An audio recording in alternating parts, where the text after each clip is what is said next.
Okay. I think we are ready. Yay. Alright, I think we're live. Great. Gonna just quickly run a 3-minute ad. Oh my goodness. We are back. Oh my goodness. Firstly, have I actually... Oh no, the stream information is right. Never mind. Sorry. Losing my marbles already. Not even like 30 seconds in. And I'm already losing my marbles. But... I've just finished losing my marbles, so we should be good. I'm back. Day 114. We're getting there slowly, as time allows. Bull, hello. How you doing?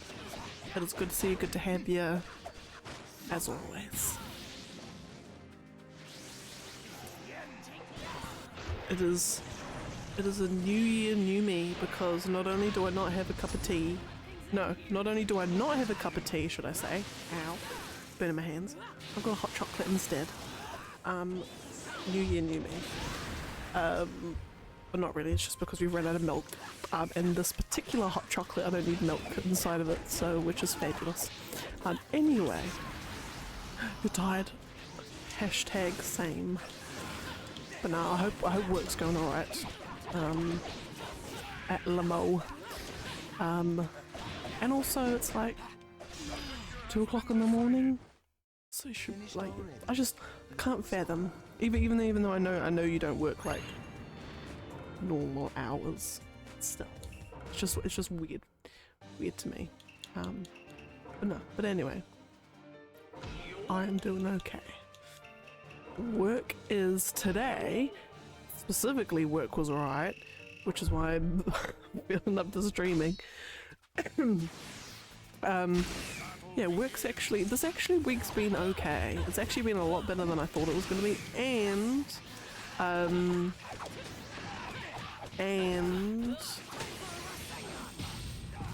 this weekend coming is a long weekend, so very excited, and I can do super long streams.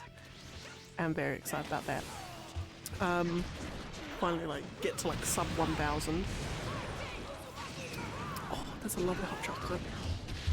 Oh, I've got, oh, true. So it's quite fortuitous. But still, like, it's weird because whatchamacallit? I was gonna say, the amount of people that are like in your neck of the woods that are like up at like 3 o'clock in the morning. I'm like, does anyone in the United States, do y'all sleep?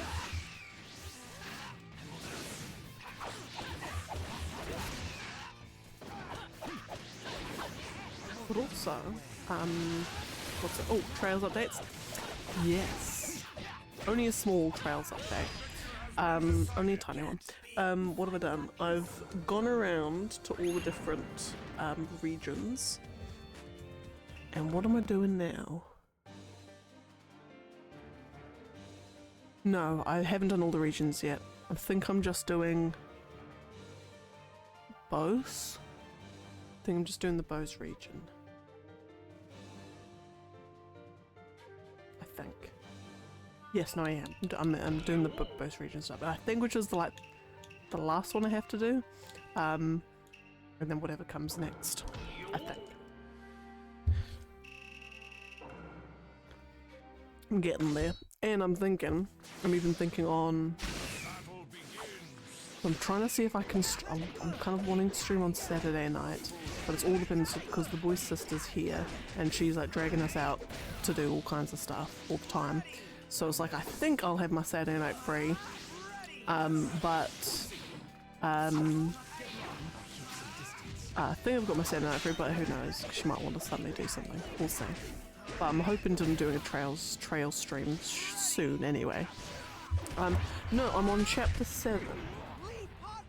I'm in the bit where I've got the 0 field generators, and I've got to go around to all the different bracer guilds and give them all the generators, which, oh my god, me being blimmin' stupid, completely just didn't even register in my brain, where they're like, oh yeah, you can't use arts if you don't have your generator equipped.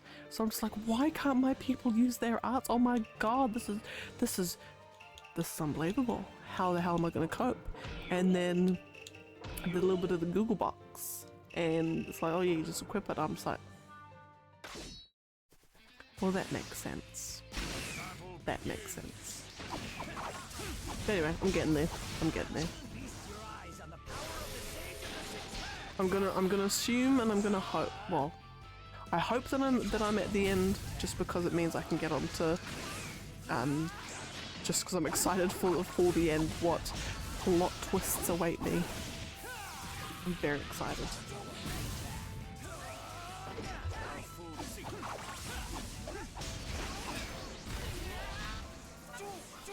And also, no, I think I've just got one more city left. One more city left, and then I think I've done everything I need to do there. So, yeah, I'm guessing all Chapter 7 is just going around the different cities, I think. And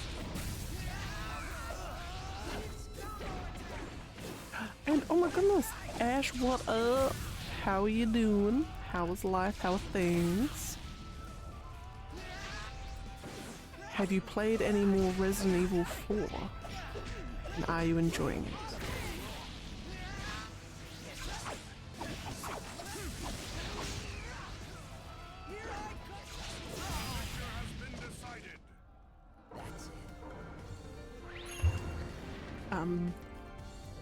What I think of Hamill, when they sort of explained the whole Hamill thing, I'm just like, okay, that is actually bloody awful, and I actually kind of like, it's like the one thing that this Trail series has got down is just to show the utter injustices, of the world.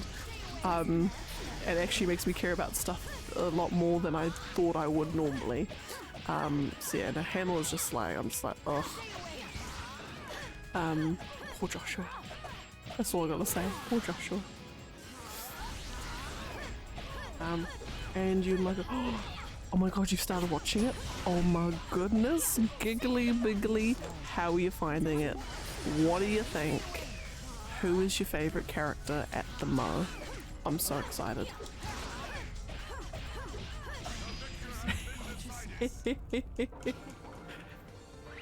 Honestly, if he hasn't told you already, the tuning exams arc is the singular greatest set of episodes in any anime ever. It's a bold statement, but it's a true one. The tuning exams is like by far the best thing you'll ever see in Naruto, like not even kidding. So I hope you enjoy it. I hope you enjoy it. I got to say we're so dead. Yeah, you need to savor that stuff. You savor it good. That's all I'll say. And Sasuke, it makes me love Sasuke even more. So anyway, that's just because he goes like it's full drama. Let's just say tuning exams is just full drama. If you think that's a Sand Treasures thing, you haven't seen anything yet. Oh no. It's like, it's weird. It's like this like morbid curiosity is not the right word, but like strangely, one of the things I'm most I'm really looking forward to all the sad and awful tragic things in the Trails games, just because I know that they just do them so well. Like, so well. Sasuke's complete scenes here. I mean, I'm now like, my mind's like traveled back like 15 years. Yeah. He is more so in this series. When you get to learn like Naruto Shippuden, when they're all a little bit older, not so much. But definitely like Sasuke as he is now, and especially in the tuning exams, like my god, especially now, he's at his peak. And when you get to there'll be like a forest that they go into if you haven't already got there. No, yeah, the forest you get to, and what goes on, there's some shenanigans that go down in this forest, and it's glorious, and it's amazing. There's a really, really brutal bit with Sasuke in it, and I love it. Love it, yeah. Cold Steel is like baby mode. Oh my goodness. I mean, if like, with everything that's happened so far, and like, Weissman and just like the implications of what he does and like Hamill and just I'm just like, oh, if I ain't seen nothing yet, I'm scared. I'm scared. My goodness.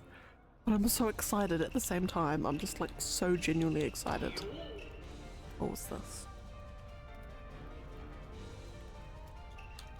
I think I've come across another sound glitch. I think I have come across another sound glitch. If you can feel, if you can hear like a weird rumbling with like fire flame sounds, I think it's an audio glitch, which I'm coming across. This is probably maybe the third one that I've come across since I've started this whole thing, but still, 3 is still an odd number.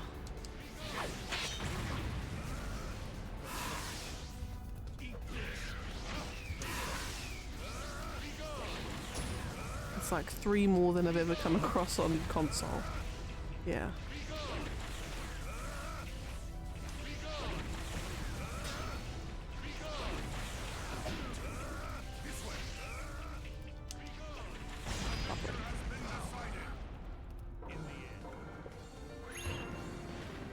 Yeah, that audio glitch is gonna bother me. 1 second. I'm just gonna restart the game. So it's just gonna cut out for a quick mo. I can get my cursor to find the exit button. Oh my goodness. There we are. Sorry, when I've got this window open, when I've got the window open, my cursor's like completely invisible. Anyway, let's start that again, shall we? Lovely. But no, Ashley, I'm very, very excited that you're watching Naruto. I'm excited that you're loving it. I'm just, oh, you've got so much to look forward to. Genuinely so much to look forward to.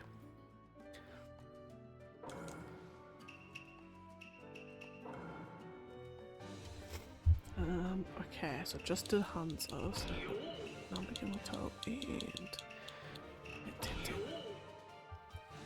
Oh! And... doing it through the tuning exams through a bunch of characters. So the Danny again, and you was Ino and the girl is a crush of Naruto. Oh, Hinata.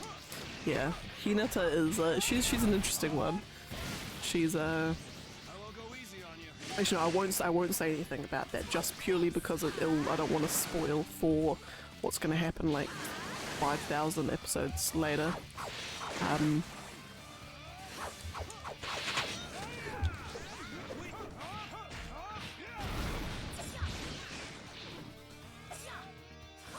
But no, I will say, now that you've started watching Naruto, you are now privy to a fantastic, utterly fantastic fact that one of my friends let me know.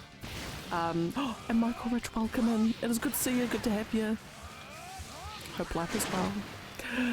Ashley's been telling me that you've gotten up to the tuning exams. Yes, very excited. But no, actually you're privy finally to a fact. Amazing, the most amazing Naruto fact ever. So you'll now be familiar with the swing set on the tree that Naruto commonly frequents when he's down in the dumps. The lovely swing set. It technically, by pure minutes, has more screen time in the whole of Naruto than Tenten does. Which is lovely. So the whole hashtag more screen time than Tenten is like, it's got some weight behind it. Because a bloody swing set has more screen time than a character who is in the series for a very, very, very, very long time. In fact, she's there the whole way through. So, fun times.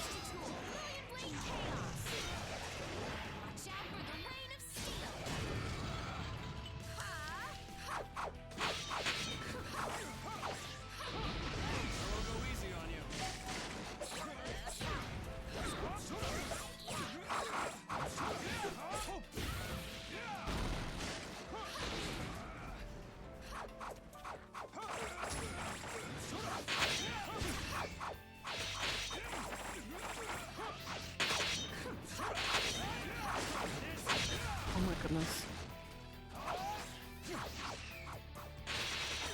Come on.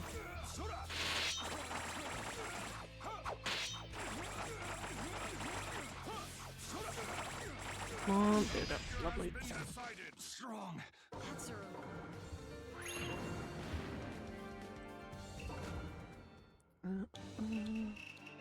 Try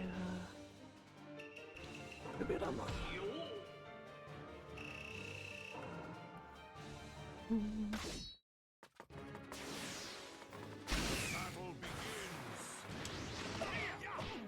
Oh, excitement.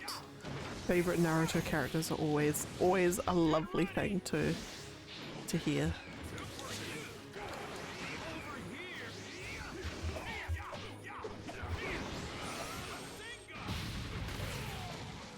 Good choices.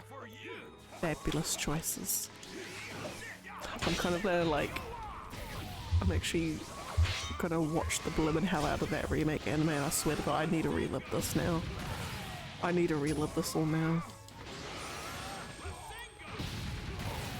Oh, and Gaara's an interesting choice.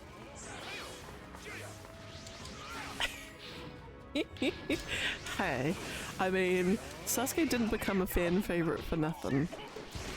I mean, Kishimoto must have known when he drew him. He's like, this one's gonna be the lady killer. He specifically scientifically engineered Sasuke to be attractive to all women.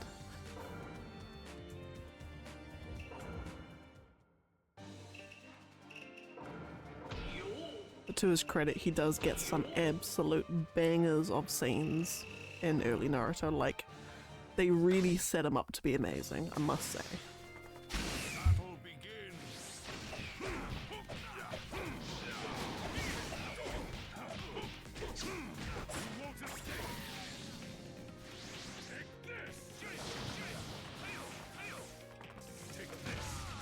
Wait, what? Appreciating Sakura? I need details. What is this?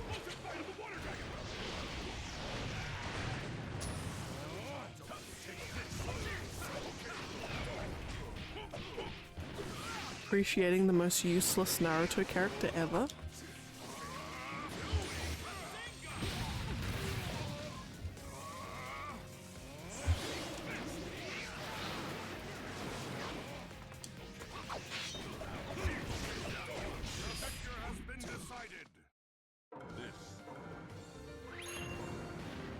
In this tree. As she said, Sakura can't fight, but she's really the glue of the team. Okay.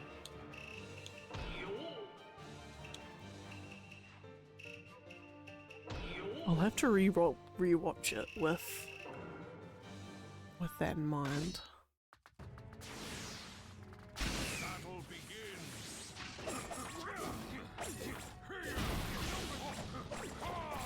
I mean, because you're definitely 100% true that she can't fight.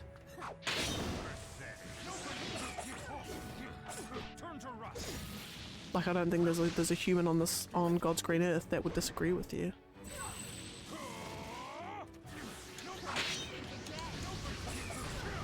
Just to Naruto's conversations when Naruto asks.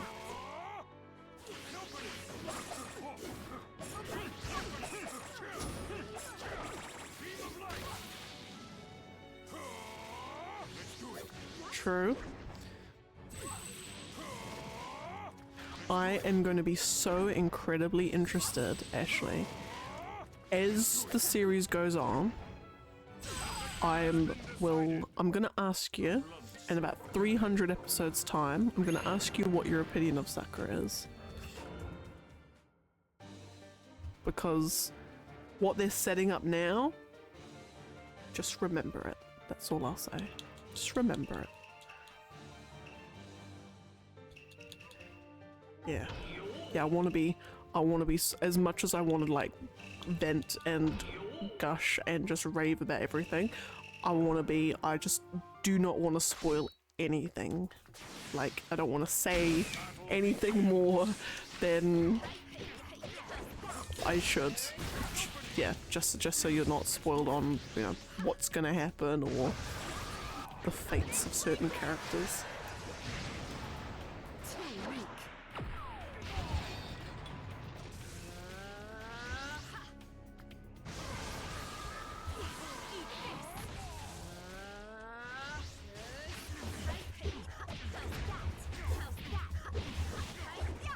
Floosh.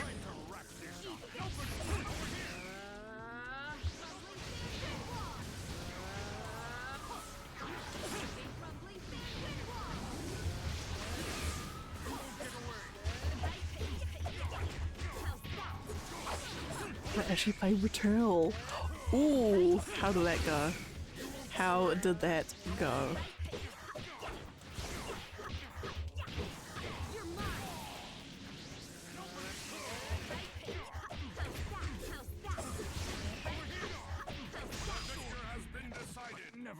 Oh girl, like, it is fine. Like, that game, statistically, something like 70% of players never get past the first level. Like, genuinely.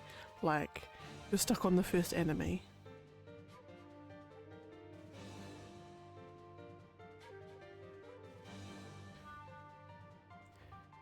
Are you like... Basically, the first tip I have for that game, as someone who eventually finished it, not very well either, but I did it, always be running. Like, never stand still until a room is clear of enemies. Just always be running, always be jumping, always be dashing. Even if you're not doing any damage and you're just running around the enemies and just getting in like one shot every 5 seconds, just always be running. It is probably the main tip I have for that game. And enemies will, you know, you'll eventually, like, the thing I like about it is that you'll eventually get to a point where, like, you come across an enemy and you know exactly what they're gonna do and what their behavior is, and you just instinctually will just know how to deal with them.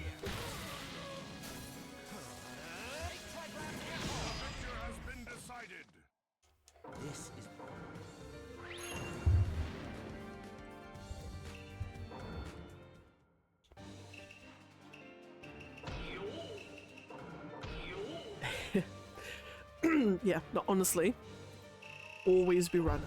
That is honestly the main tip. Just run, jump, dash. Like, when you dashing gives you invulnerability, so you can actually, those little like balls of bullet whatever things that the enemies will fire you can actually like dash through them and you don't get hit, or yeah, you don't take any damage.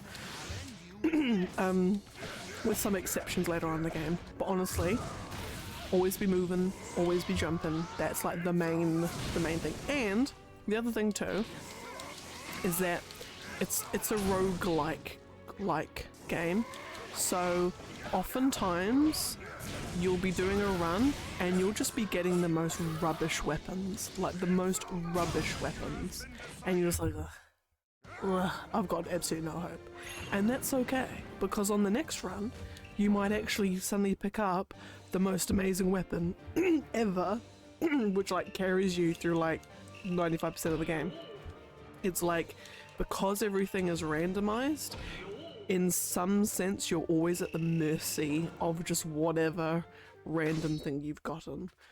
And sometimes you're just dealt the worst hand and there's nothing you can do about it. So it's like never ever feel like, never feel down for dying, because chances are you just got the worst hand dealt to you. Like there's been runs where I've like died in like room 2 after like getting all the way to like, basically how it works, there's 6 levels in the game, and from levels 1 to 3, anytime you die you go back to the start of level 1. So even if you're on the boss of level 3 and you die, you go all the way back to level 1. There's like shortcuts and stuff that you unlock, but that's generally the gist. And it's only when you get to level 4 that it now reset, you know, now it kind of, you get a checkpoint and then you restart at the start level 4. Anyway, long story short, I've gone to like the boss of level 3, died, and then I'm like, okay, that's fine, I can pick myself up, and then I've died in like room 2 of level 1. It's because I've just been it's just been ugh. So it is all good. Basically what I'm trying to say is it's all good if you die. It's all good. There was something else, there was another tip as well. Let's try and remember what it was.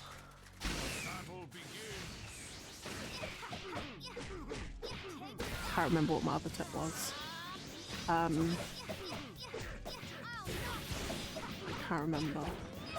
But I'm by no means amazing at that game. The last level of the game, I literally just unlocked the boss room on one run, and then because it stays unlocked on the others, and when I did the run, I just ran through everything and just dodged every single enemy, ran through all the doors, didn't even stop to fight anything.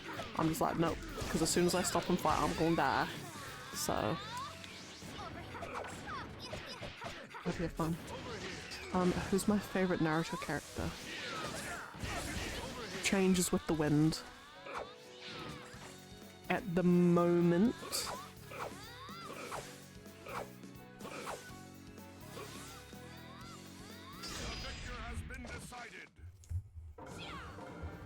you haven't met them either. I think it's the same one as Michael.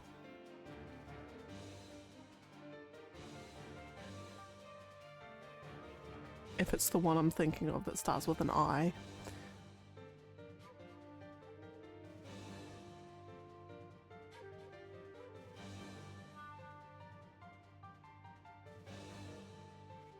Is it?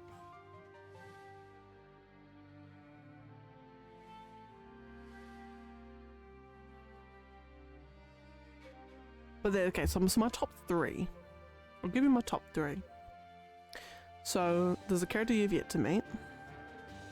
There's Sasuke, and then there's Neji, who at the moment for you will be a bit of a dick, be a bit of an a-hole, but he's my favorite character, or one of my top 3 favorite characters.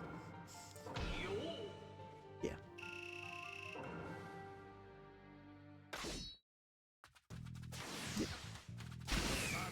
Says if the test put you on the edge of your seat.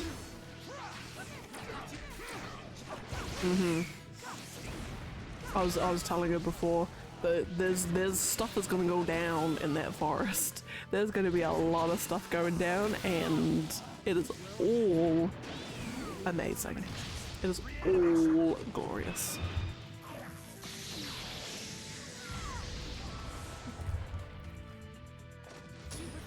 I know that move.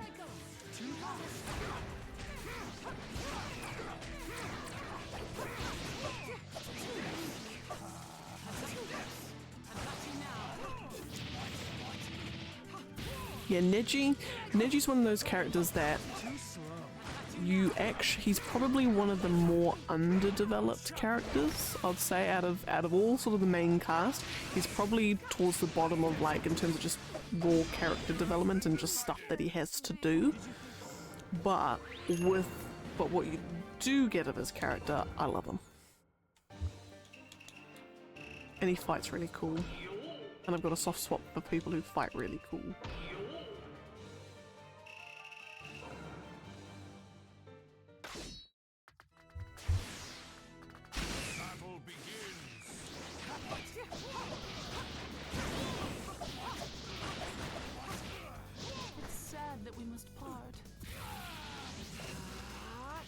Oh, that's right. Because let's try and think. Because Lee and Sasuke, they have a fight. Have they had a fight yet? Or, and if they have, has Lee like done a move on Sasuke where he like picks him up and like slams him down on the ground? Like, I think, what does he call it? Like Hidden Lotus or something? It's sad that we must part. Yeah. Because that comes back in a lovely way. Oh my goodness. oh my goodness, and then, oh my lord, and then because the forest is gonna blow your mind, and then after the forest, okay, yeah, so that's all gonna come back. Don't you worry, that comes back. I won't say in what capacity, but it comes back. And Lee and his sensei, at the start I'm just like, oh my god, these guys, oh, this is like the comic relief characters. Oh dear, they're a bit mad. Like, every character has their moment, like they get a moment to shine, and just both Lee and his sensei get moments to shine, and they are beautiful and amazing, and you're gonna see one, oh no, I can't say, I don't want to spoil anything. But there's gonna be, after the forest, there's gonna be sort of the next round of stuff for the tuning exams. There are just some absolutely banger moments. Oh my goodness, there are just some glorious stuff. There's a fight there that you will see quite often, or when people do like top 5 Naruto fights ever, it will like be on the top 5. So you've got that to look forward to.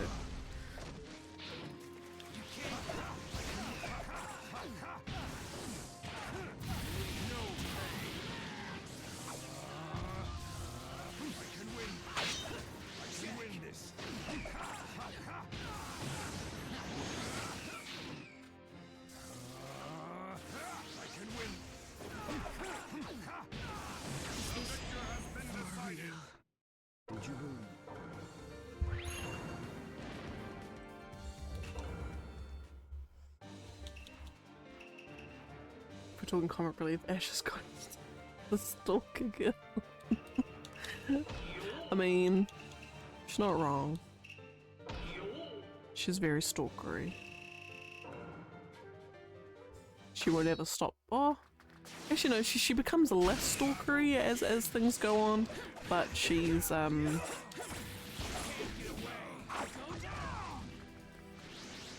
let's just say Naruto will forever have her heart. She has a crush on Naruto, and she ain't letting that go.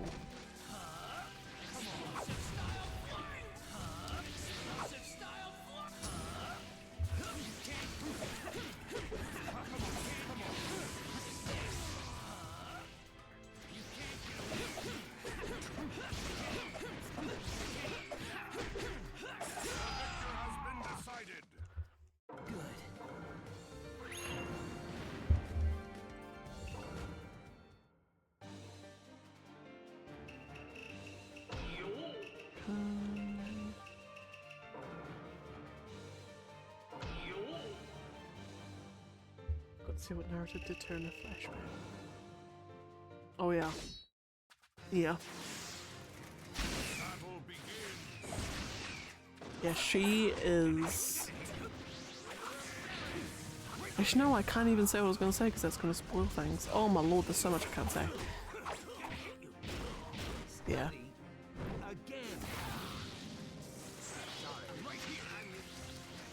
Oh my god, actually, and there's like a... Oh my god, there's stuff with Hinata in the tuning exams as well, and the bit after the forest. There's a whole bit that's just like, oh goodness. A lot of character development goes on in the tuning exams. And often during fights. It's great. I love it.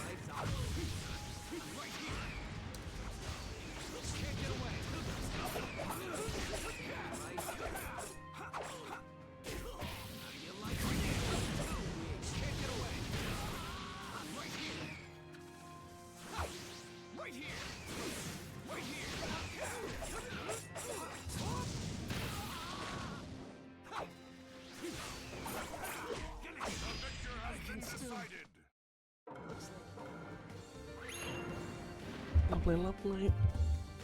Oh, yes. Okay.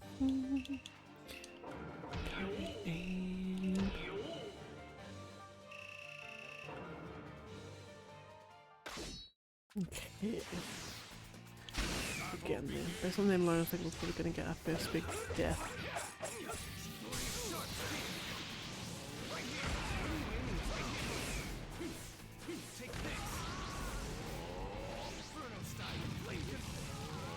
Okay. Interesting theory.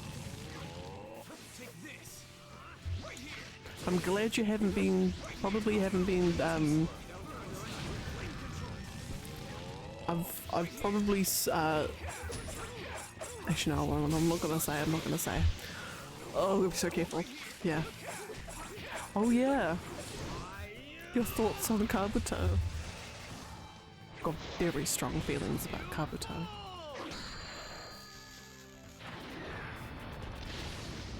Okay. Okay. Okay. Interesting.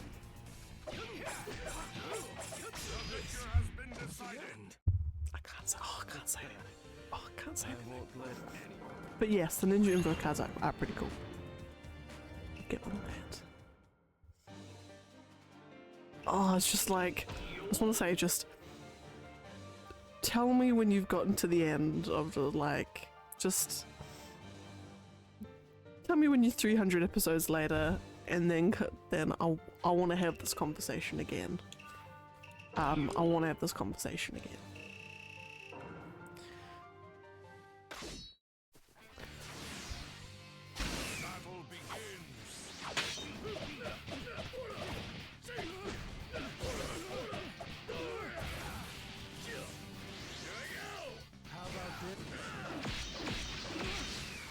Yeah, yeah, we have to be so cryptic. There's just so much that like gets set up. There's so much that is, the characters are gonna go through like arcs, and there's gonna be like character motivations. There's gonna be change of characters, like in terms of like change of heart sort of stuff. There's gonna be villains set up. There's gonna be just everything. You get everything in the Chunin exams, on top of all the fantastic, amazing fights that you get as well. So it's just, you're gonna thank us for being cryptic later. That's all I'll say.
It's like everything's like when Garen and his team showed up. Oh, true. True, that's actually a good observation. Yeah, no, it is just, oh, it's just beautiful. It's like oftentimes people be like, oh, you know, Dragon Ball Z, Naruto, Bleach and One Piece, they're kind of like, they're the beginner anime, they're like the entry level anime. But I'm like, Naruto is one of the most popular anime in the world, and probably actually for quite good reason, because it's actually really good. Like, oftentimes it's not just popular because it's just, like, there's a reason why it is popular. It's really good. It's actually really, really good. Yeah. And it will forever have a soft spot in my heart. Now, the quality later on down the line gets a bit wibbly wobbly, but that is just something I find with any series, whether it's like live action or anime or whatever it is, any series that goes on for quite a long time, you're bound to have to drag things out a little bit longer than they should, or just the story's not quite as solid as the earlier stuff. And that's just like a natural thing that happens, like nothing is immune to it. But my god, when Naruto is good, it is good.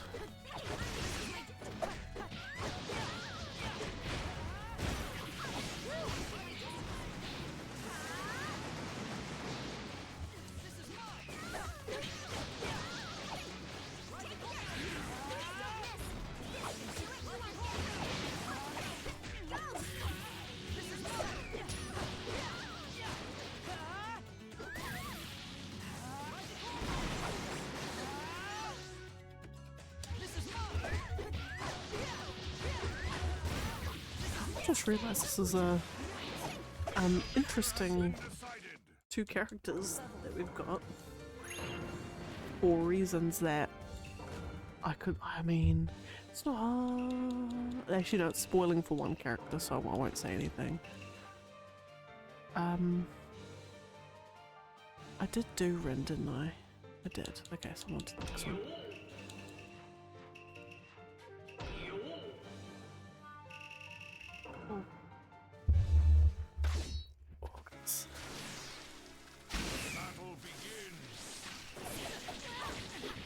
Oh, also, I haven't really got much in the way of like life updates as such, other than like work's been alright.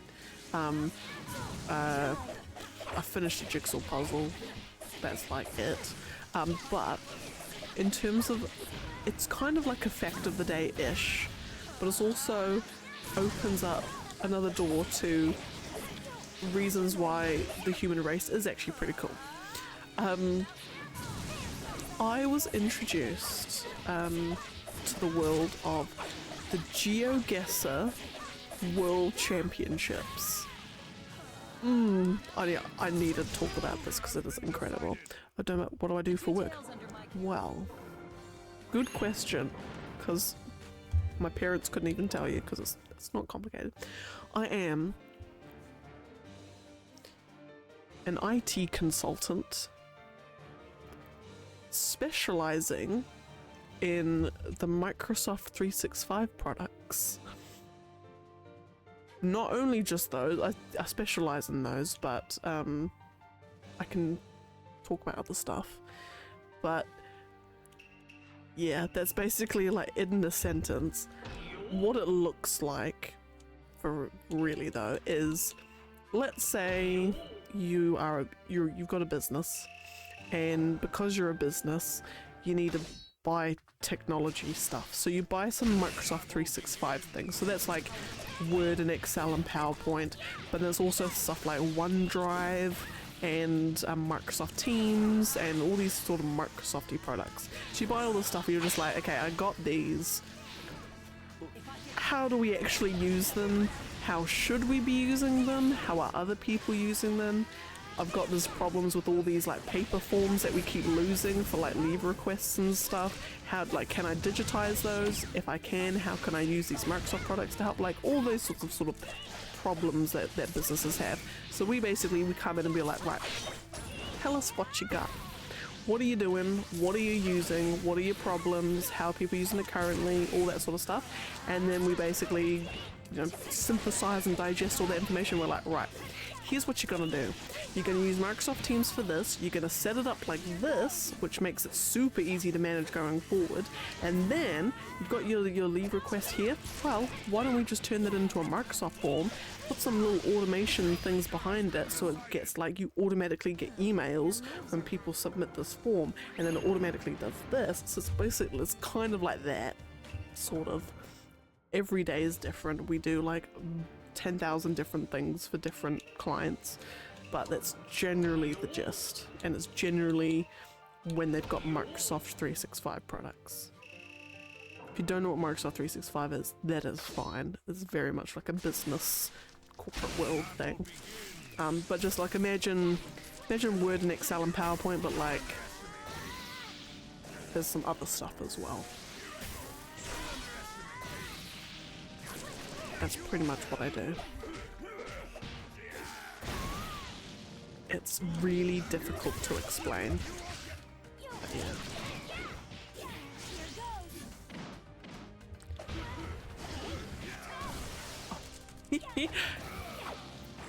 He has said about Excel. I don't know if he's told you about a woman, a glorious, amazing, fantastic lady that he used to work with, who was like, he found out had like basically like a PhD in Excel, and her name was Lisa, and she had this son, and like managed to get them into like Final Fantasy and everything. Oh, it was amazing just hearing like all these stories about this mom called Lisa. And what was I gonna say? Yes, long story short,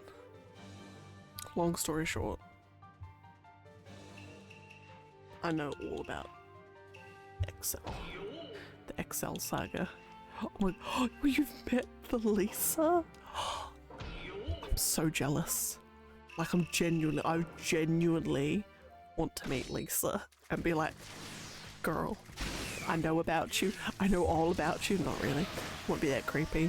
But I'm like, I've heard about you and I love you and I just want to say you're amazing and I just hope life is amazing and I hope just good fortune and good everything comes your way because my golly, you deserve it. You're an amazing, beautiful human being.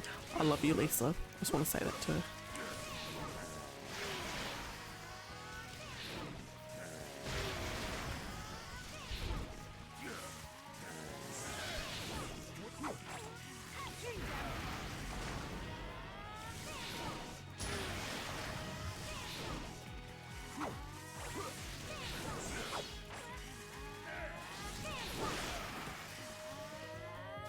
Because also, if you don't mind me asking, what do you do for work / if you're studying, what do you study?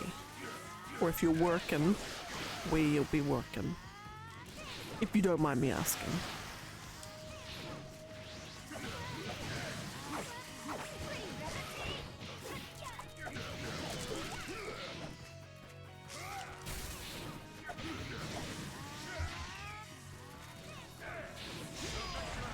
DoorDash and work at our campus library.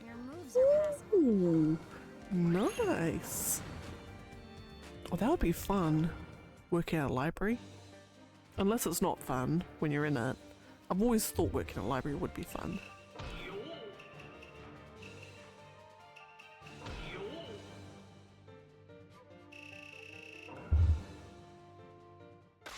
And, correct me if I'm wrong, this is me just being stupid.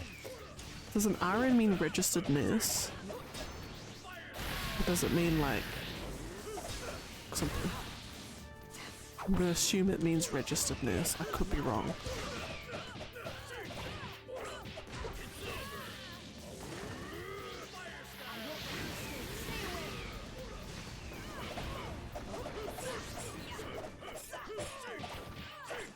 Oh, it's a registered nurse? Oh, okay, phew. Got it. I got it.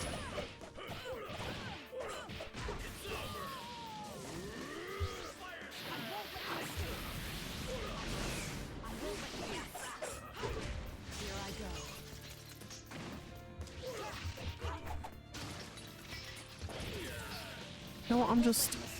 all of these smart people coming into the stream. It's amazing.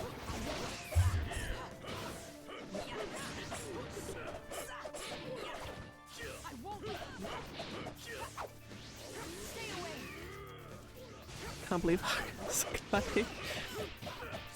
there's a theory, I've seen a theory that it's actually a girl and as part of the whole like spy espionage sort of thing, he's pretending to be a guy pretending to be a girl. Well, actually no, yeah, pretending to be a guy and it's actually a girl. But who knows? And that when when Naruto saw them and they look all feminine, like that's actually what they are. Like that's actually what, like, it's actually a lady, and like Naruto just saw them in their natural habitat sort of thing, and he's pretending to be a man. But I mean, there's theories abound. I just thought it was pretty neat twist.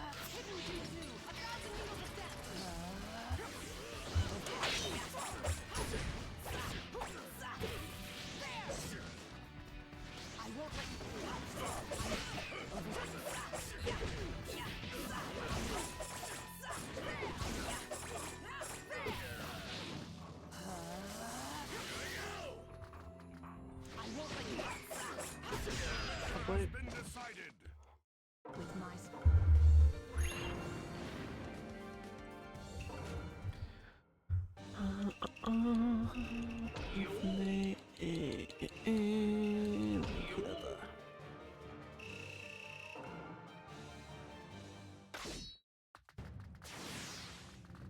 Battle begins. Here I come. Too slow.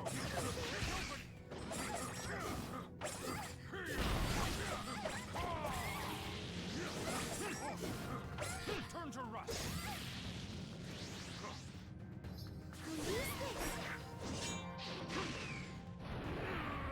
Oh my goodness. So I discovered. So have you guys heard of GeoGuessr? It's like that website gamey thing. I think they've made it more of a actual proper thing.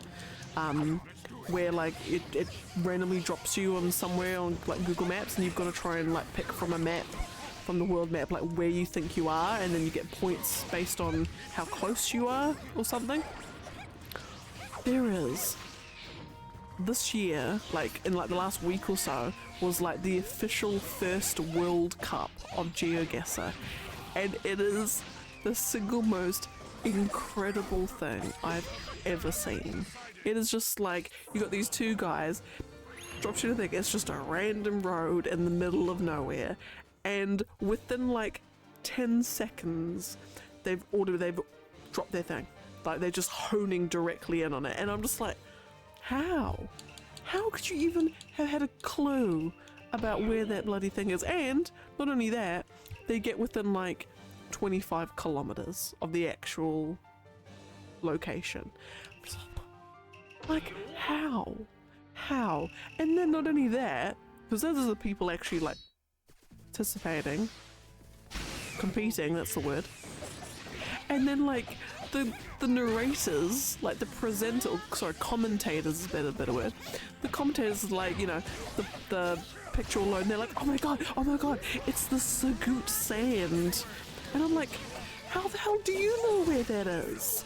It's just like, they know exactly where in the world it is based on the sand at the side of the road. Like, are you just operating on a level of just like on an intelligence far greater than anything we've ever known? Like, how? And then I went, I'm like, okay, how is this all possible? How are these people so good?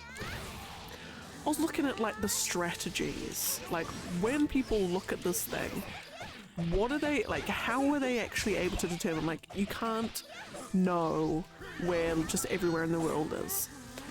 And the kind of stuff is incredible, the sort of strategies that they employ. So they get dropped in the middle of the road, okay, it's a road in the middle of nowhere, some sand and dirt on the side of the road, and this is just trees all around you. Okay, great. What do? Well, the type of trees. Oh, they're pine trees. They're cut, they're quite short, which means that they've probably been cut recently, which means that they're close enough to civilization that they would be, they're in a region that would be known for their forestry. And because of some other thing, they're close to civilization, but not that close to civilization. They're not sort of out on the outer city limits. They're sort of in the country, but sort of you know, close enough in those things. Okay, so then there's like a pine, but did you know that that type of pine is only in the northern parts of the world? So that's, you know, Scandinavian, Russia, and, you know, all those sorts of things. Well, did you know that the pine trees in Scandinavia are slightly darker green than the ones in Russia? And judging from the colour of these trees, they're the Russian ones. And so then we look at the soil on the side of the ground. Oh, it's quite white. When you get white soil like that with pine trees, it means that the elevation above sea level is actually quite high, because there's only one region of Russia where you get white sand with pine trees. So that means it puts us in this region. Oh, the road markings are quite weathered, and it's tiled asphalt with some silt over the top, which means we're probably looking on these types of country roads rather than the ones closer to the cities. So then that puts us basically on like these three streets. Looking at the image and the compass in the corner, it's pointing north, so I just find a road that goes north to south rather than west to east. Oh look, there's one road that's like that. Boom, put it there. Oh, I'm 10 kilometers from where the image was. Like, how? Just how? Do you even just retain all of that? And like, there's such things as like remembering stuff. Like, we remember things, we remember facts and whatnot. You know, we have to do our daily stuff, so you know, we've got to remember things. But then there's like remembering that Arabic and French on a road sign will generally mean you're in Northwest Africa. Or because of the way that this road's been tiled, it can only be found in the south of Sweden. And then because there's some tree stumps over there, it means we're in a forested region. The only forestry company operating in South Sweden is this one, and they operate out of this city, which means we're probably close to there. It's like, I love it. It's just incredible. It's just so incredible. And so then I went even further digging, and then on YouTube there's like the half-an-hour videos of people talking about all of the European utility poles and the different types of utility poles that you'll find in Europe that you can then use to narrow down where you are based on the utility poles. Like, how? It's just beautiful and incredible and a lovely and amazing, and I'm about to die, I've just realised. I should probably start gushing about GeoGuessr and start actually trying to win the fight. Scythius, hello, welcome in. It was good to see you, good to have you. I hope things are well. And I hope the planning's going good, because we must be close. We must be close to D-Day, if it hasn't already happened. Because I'm pretty sure you said October.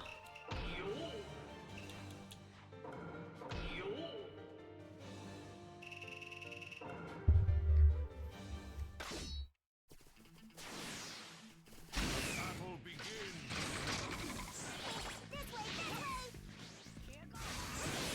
10 days. Oh. Exciting! Oh my goodness! Exciting. 10 days!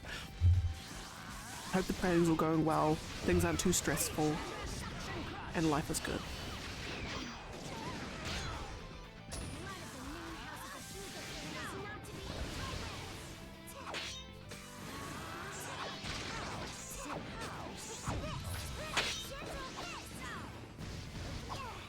Come on.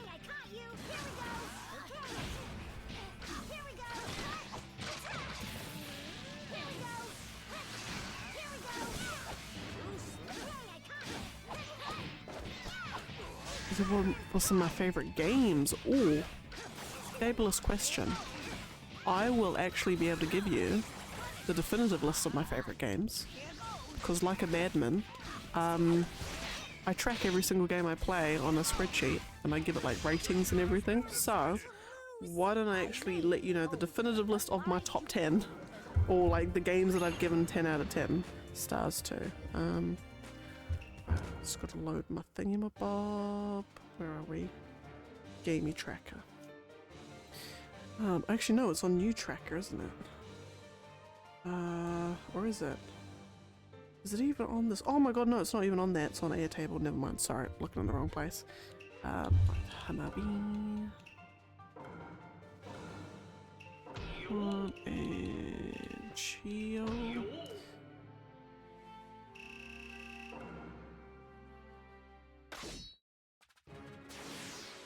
Excuse me.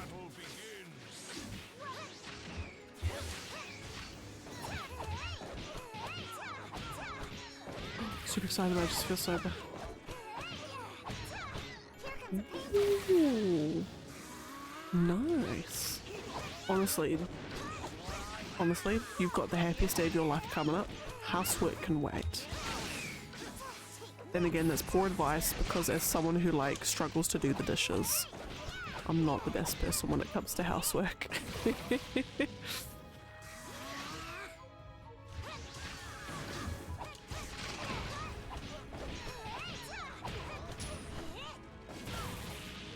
Okay, we're waiting.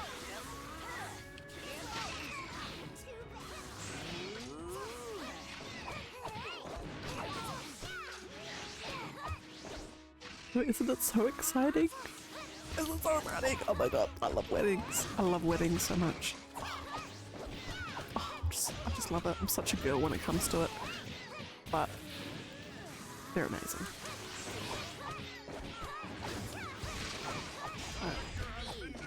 Anyway, Ash, I've got my top 10, well, they're not actual like top 10, even though, are there 10? 1, 2, 3, 4, 5, 6, 7, 8, 9, 10, no. 1, 2, 3, 4, 5, 6, 7, 8, oh my god, there are 10. I've only got 10 games that are my top 10 out of 10 rated games. Oh my goodness. But first, Jugo and Yandara.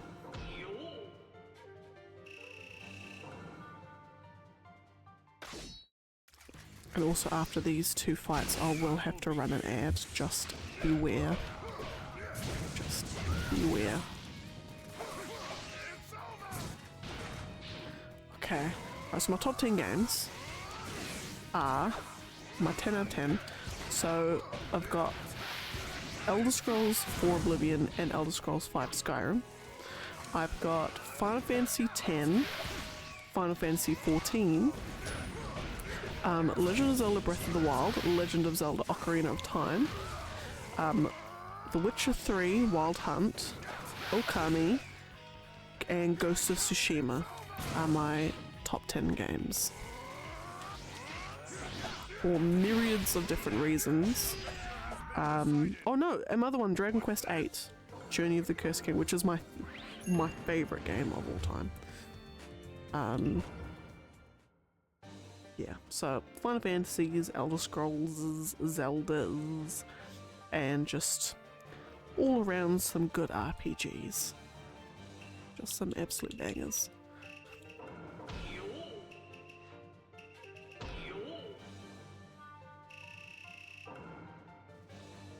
And I've got quite a few which are 9 out of 10s. What makes a game 10 out of 10? Is a damn good question.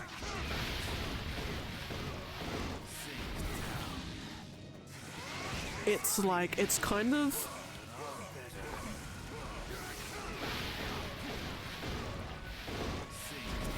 That's a really damn good question.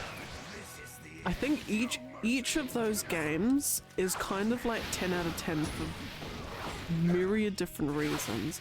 So like for instance, Final Fantasy 14, love letter to the franchise really, kind of. I mean, it's got so many references to all the different Final Fantasies. The music is incredible. Dungeons are fun. It's just an all-around fun, really well-made game. Ghost of Tsushima is... I think it might just be generally like the feelings the feeling I get when I play them. So like Ghost of Tsushima, flawlessly crafted. You get like, it's got the combination of action. You've also got like the quieter moments when you're doing like the haiku and playing the flute and stuff like that. It's just got like this atmosphere to it, which is just, I've never seen in any other game. and it's just got this incredible respect for like the island of Tsushima and just that history that's just so obvious, and it's just nice, it's just good. Final Fantasy X, again, incredible music, because all Final Fantasies do. Mastercrafted story, characters is just incredible, the themes and just all of it is just so masterfully done and with such confidence. I love it. Okami, artistically incredible. It's got the, like, you feel like you're playing like a living Japanese scroll. Like, it's like a Japanese scroll come to life, which I think was kind of their intention. Music is incredible, it's fun, the celestial brush mechanic is just never gets old. It's amazing.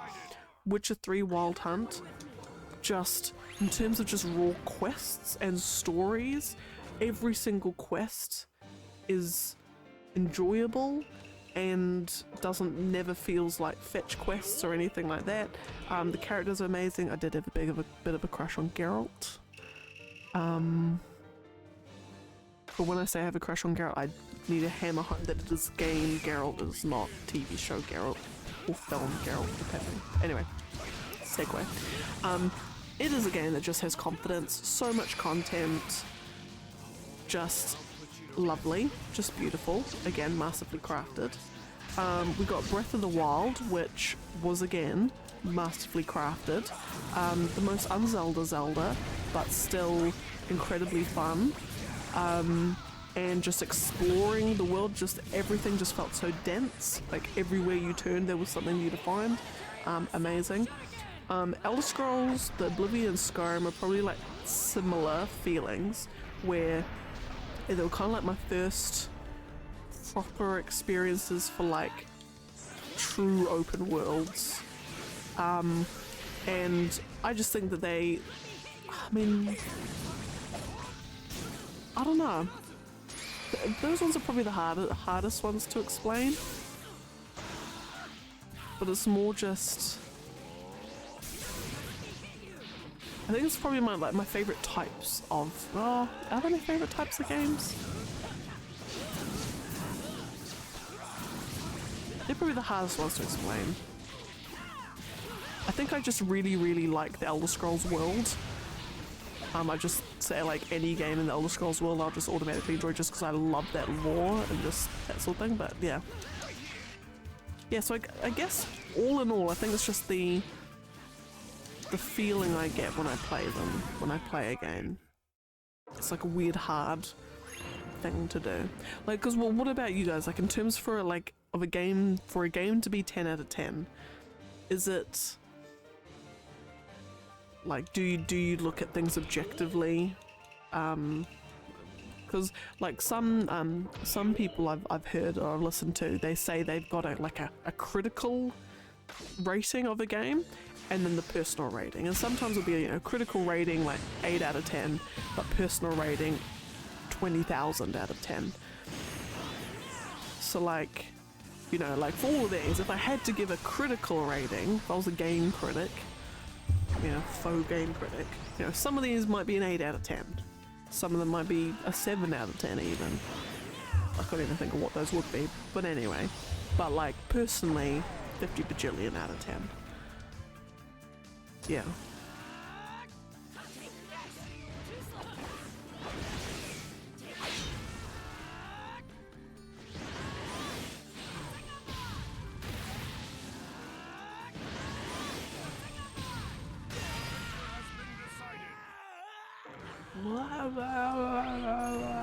Sorry. Okay.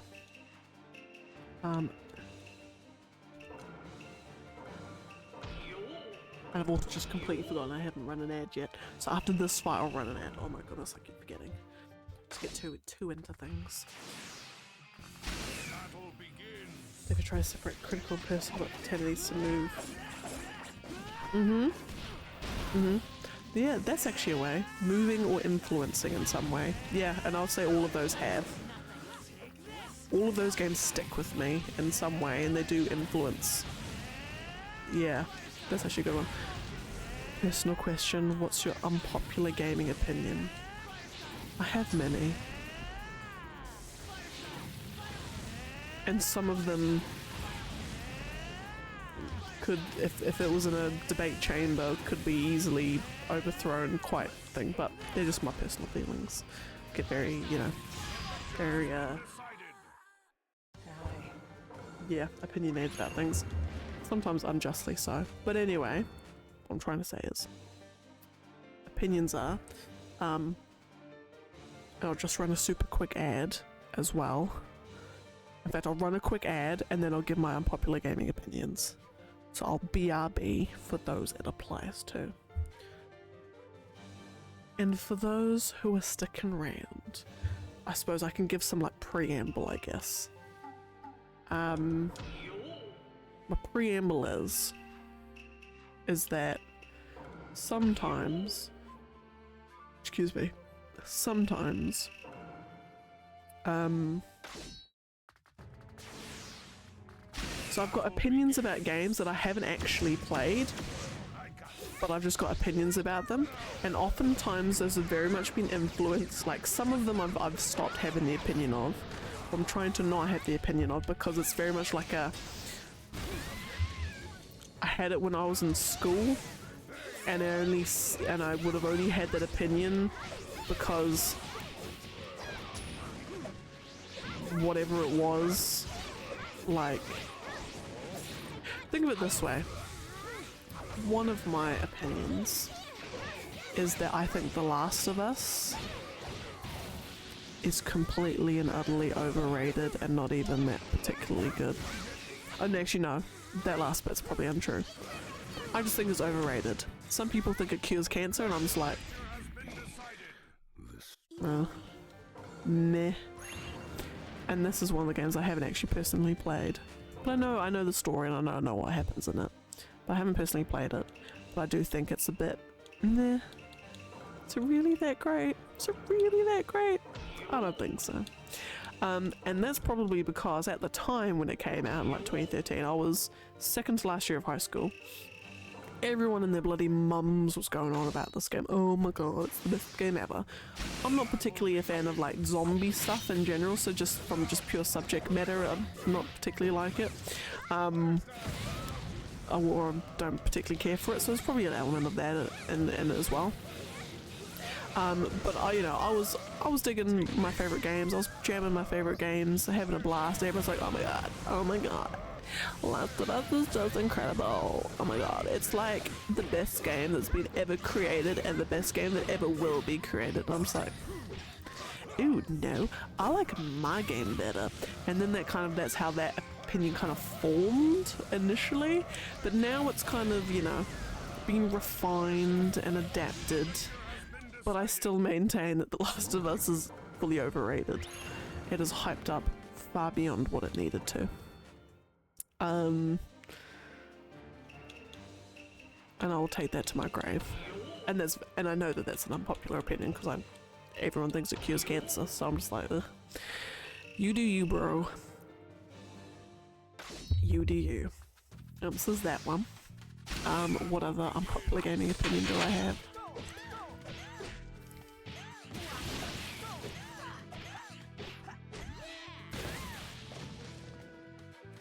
That's the main one. That's the main one, I think. I feel like I've got another one as well. Like, I feel like I'm not quite sure if it's unpopular. Like, when I say Call of Duty as a franchise has been doing the same thing since like 2003, I'm not aware of the collective unconscious when it comes to Call of Duty enough to know if that's a sentiment shared by enough people, or whether that is unpopular or not. I'm not quite sure.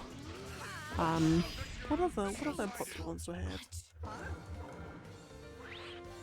I feel like there's like a lot of games that it's kind of like with music. I have this thing about me and the boy.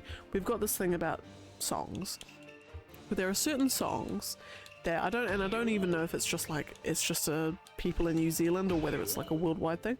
There's certain songs that everyone's like, oh my god, this is the best song ever. Like, the main example being Living on a Prayer by Bon Jovi. And I'm very sorry if Mr. Bon Jovi is listening, even though I know he won't be, but I'm sorry if you are, Mr. Bon Jovi, sir. But Living on a Prayer is every single blimmin' party we go to, or every event, everyone starts playing Living on a Prayer and everyone just loses their goddamn minds. Like, oh my god, it's like Jesus has appeared. And then, so I was at a party, and you know, some people who, from school, who I kind of think themselves a little bit self-important, self-righteous, but anyway, so they were like, oh my god, this song has the greatest guitar solo ever. And I'm like, We won! I've got some songs on my iPod where their opening riffs are better than this guitar solo.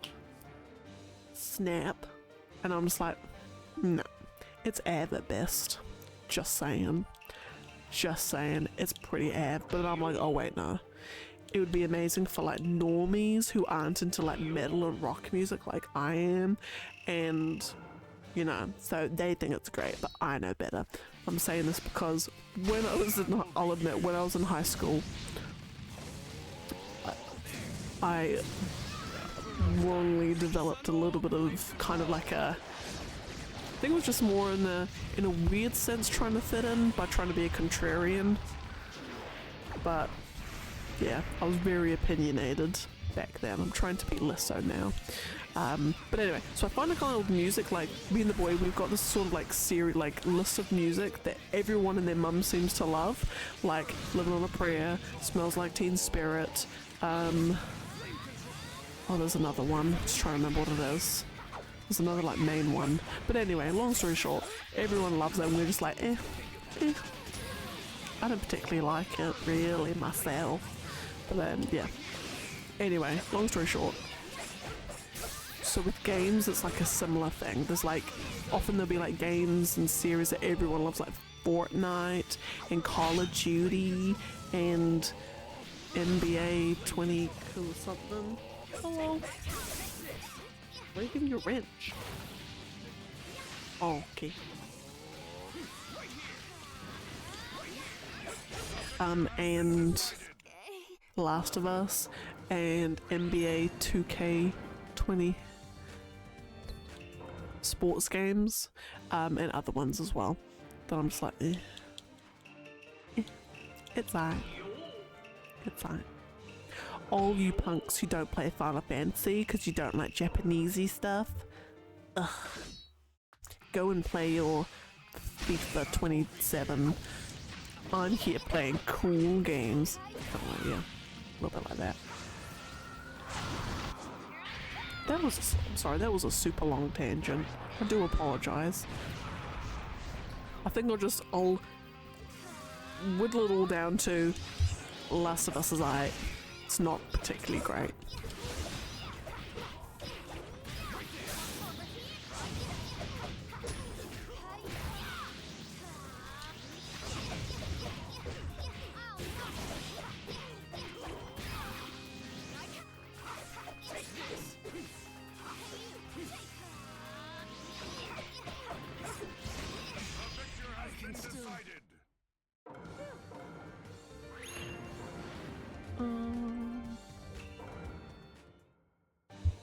Naruto Kurama again, and got oh, and my other unpopular gaming opinion, which is actually quite relevant for me at the moment. It's a Final Fantasy specific one. I think I mention this a lot, but because I'm actually so I'm currently playing through Final Fantasy 6 at the moment on my Game Boy. Let's just say I'm playing it at the moment. I won't say in what thing because Nintendo? No, it's not Nintendo. Video Game Authorities might be watching. I'm playing through it. And I think I'm like 70% of the way through.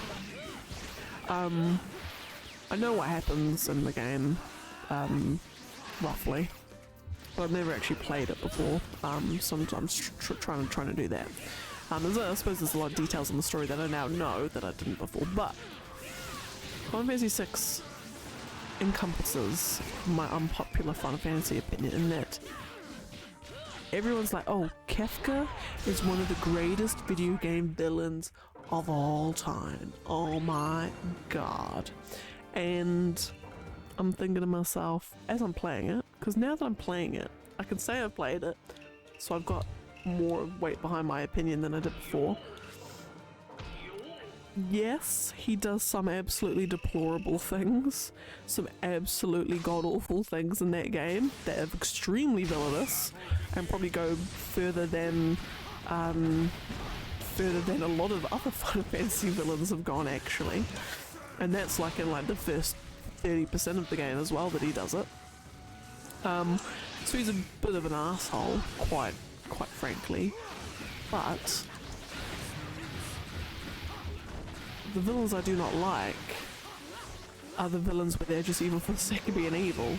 He's got nothing else to his character other than, I just want to be godlike and all-powerful, and I'm just an evil asshole. Nothing else to him. Nothing else to him. Nothing else at all. At least Sephiroth. Beautiful, amazing Sephiroth. At least there's a lot going on with him. Like a lot that you can unpick and piece together. So I'm just like, I'm sorry, but Mr. Kefka, you're not all that in a bag of chips, I must just say. Look at Discord. Okay, 1 second. 1 second. I'm just loading it. I just be loading. Oh, that looks lovely. Is it like the like hardcover with the what's it called, dust jacket, dust sleeve or something on it? Oh, that's fabulous.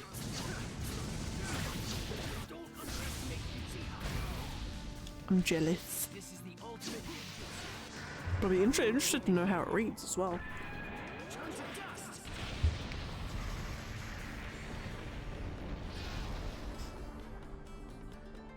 Tomorrow the hard. Oh, you got paperback and hardcover. Damn.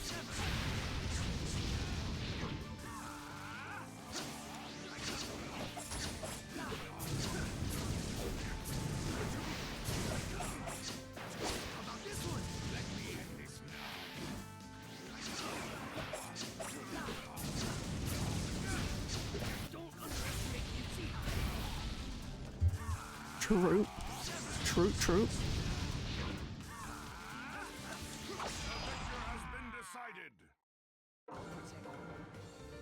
Yeah, true, actually. It feels like a Dragon Quest 8. The thing, I'd probably buy the backpack and hardcover as well. Now I think about it.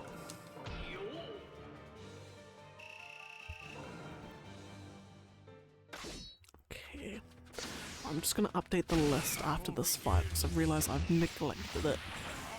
I've been sitting on 15364 yonks.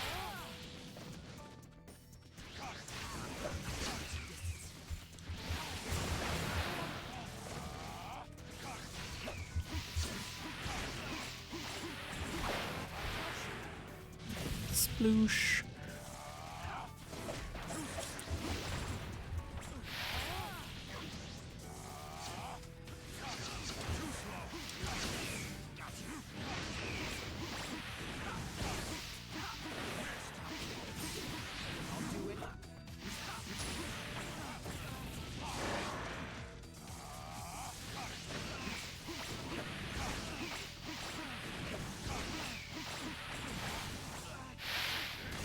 Sploosh, lovely.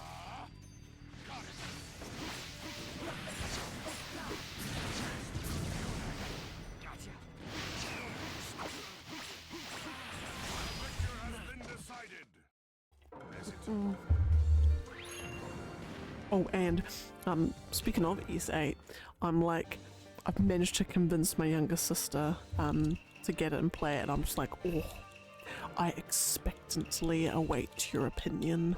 I know she'll love it. Because she's into some of the games to me. Well, she does play some different ones. I know that she'll love it. Oh, and I'm like, great. And when you finish that, I'll lay you my copy of East 9.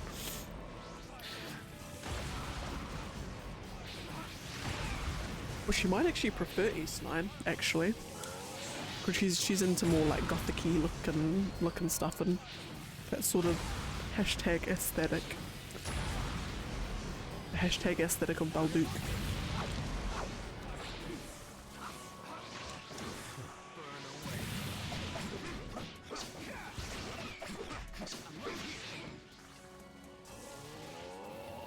What are you aiming at?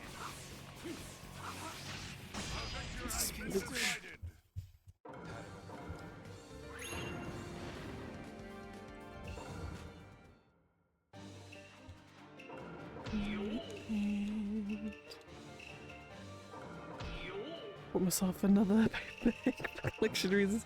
Give this one to me. Oh, nice! Oh, that's sweet. At this point, you'll be like, Falcom or whoever the publisher is, but like, I'm taking your entire stock. I'll have 100, please. And just go to like all the different, like, I don't know if you guys over there, you've got like the book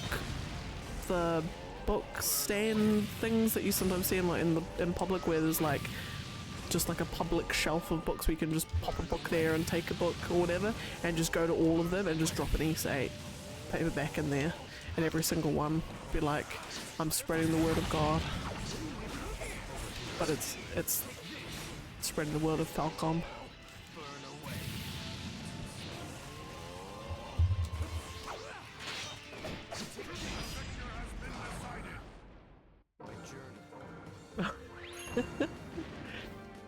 Bro, I mean, you could. You should. And I need to, because I keep saying I am, and I keep forgetting to. 1, 4, 7, 8. Oh, we're getting there. Right. Getsu and Kakuzu.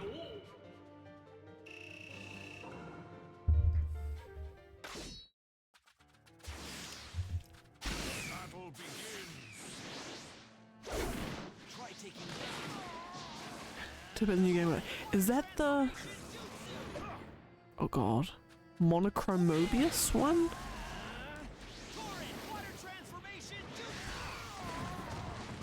Is it that one? Is it good? Oh, it is good. It is. Oh. I'll need to check it out then. Eventually when it comes out. If it's not already out. Never actually heard of it before.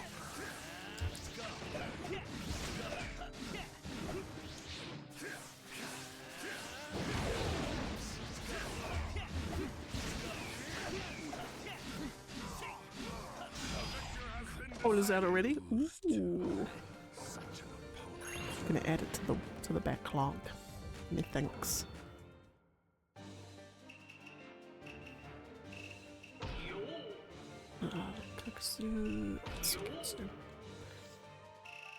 Yeah, that's just like, it's crazy. That's like supreme validation. That's like, I done made it in the world.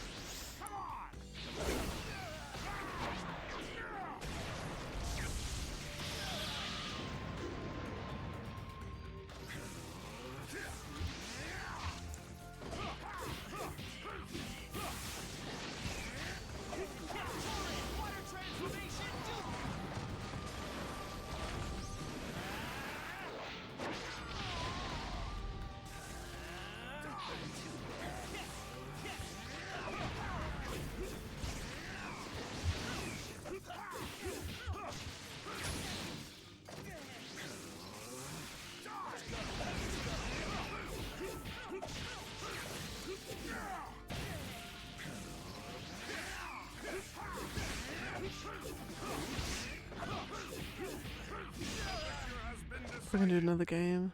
Oh, you got, oh my goodness. You've got a whole like gift package. That's amazing.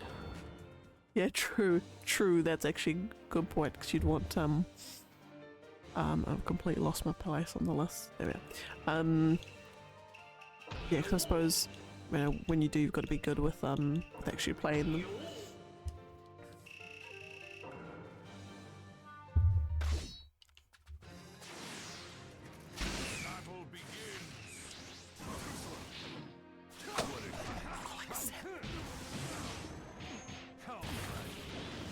Good googly moogly. 7. I'm in hell.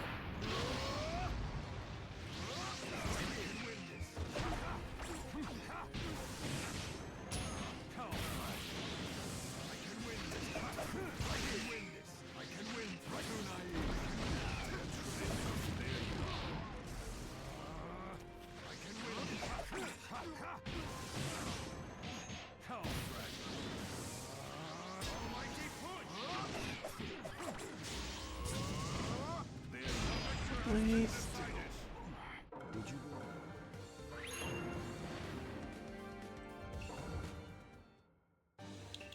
And where are we? Yoshi and Pain. Down to 7-4. Battle begins.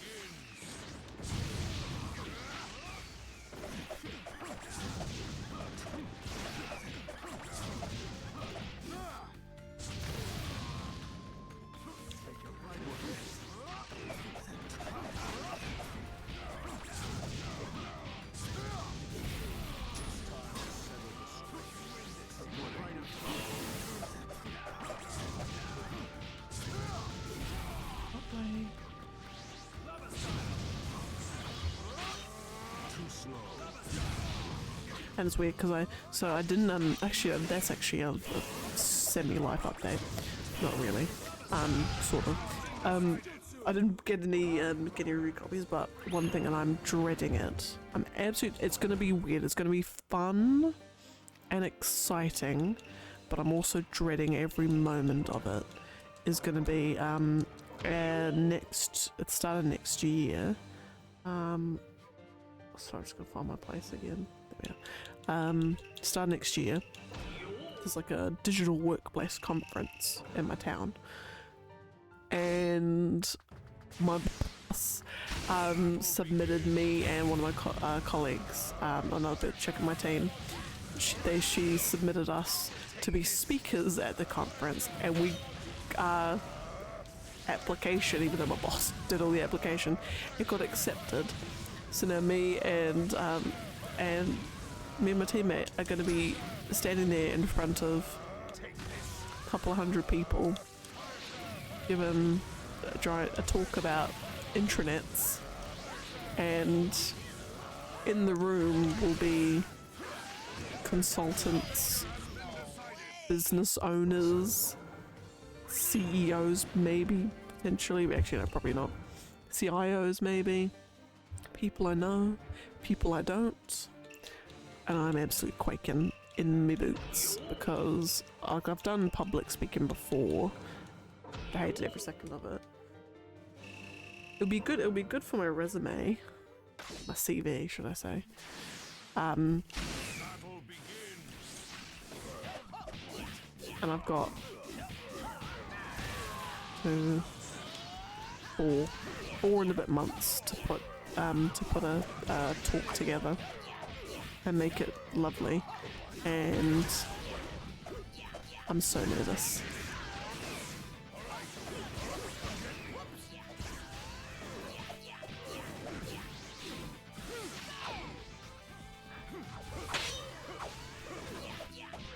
So I'm probably gonna practice on you guys close to the time, probably like January, February next year.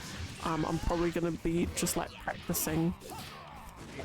I'll say bits of our talk, and then you've got to basically give like a thumbs up, be like, that sounds awful, or that sounds pretty good, or keep that bit in, or get rid of that bit.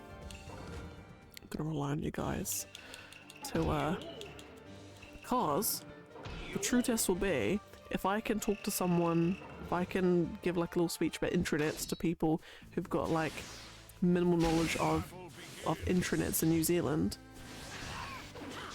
and you guys are like, yeah, that sounds fab, then done. But I've got to turn the light on, there we go. Then I know I've done well.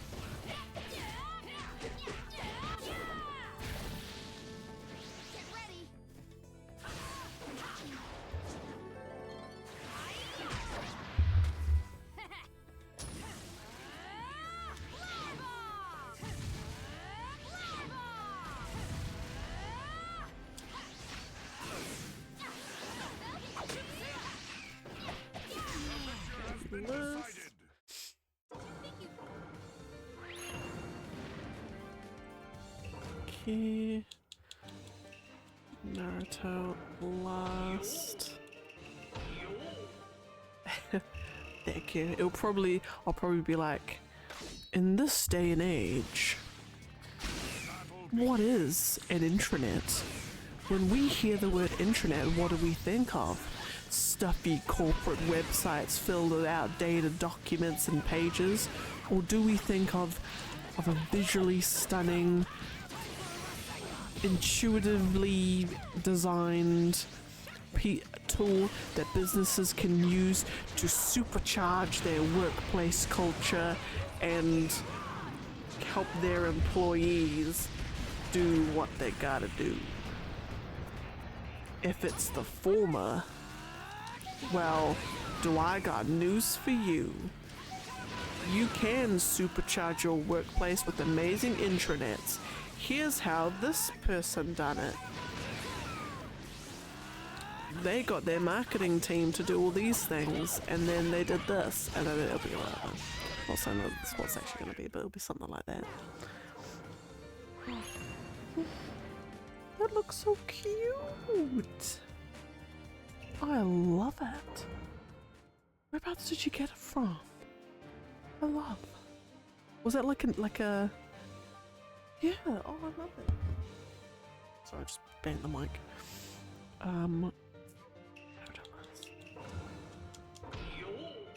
No, I feel like I just.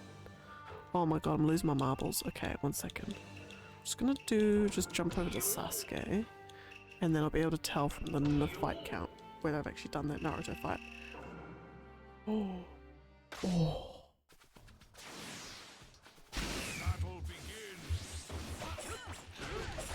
I love them. I'm totally gonna like. I'm gonna go have a look at it at that store because that's beautiful.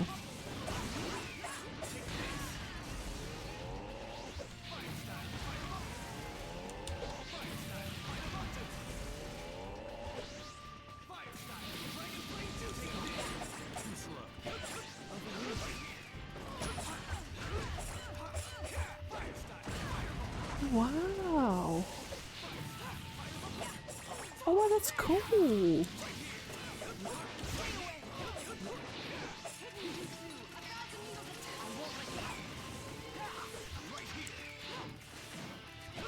Oh, that's neat.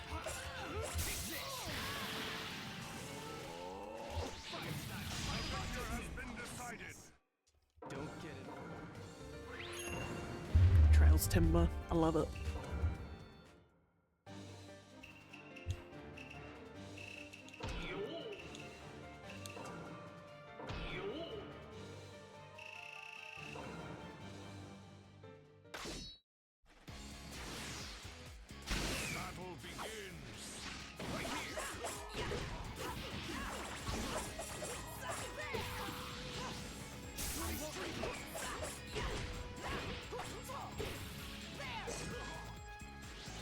Here I go.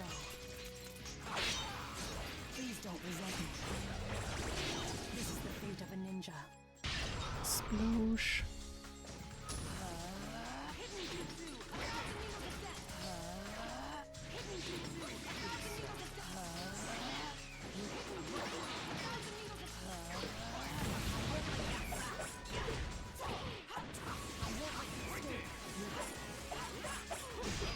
Just With my sword.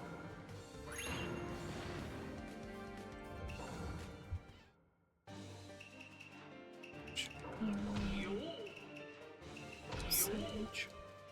Oh, I wonder if these guys have any special dialogue together. Probably not, because they never actually meet in the show. Or they never meet like this, should I say.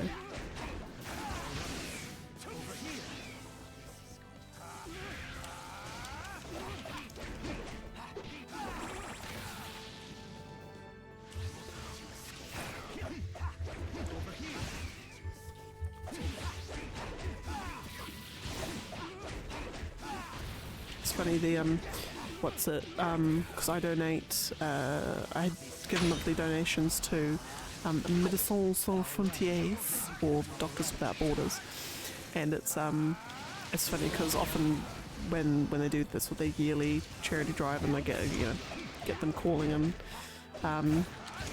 it's funny, every time I talk to one of them on the phone, and they always ask, how do you know what made you want to donate to us?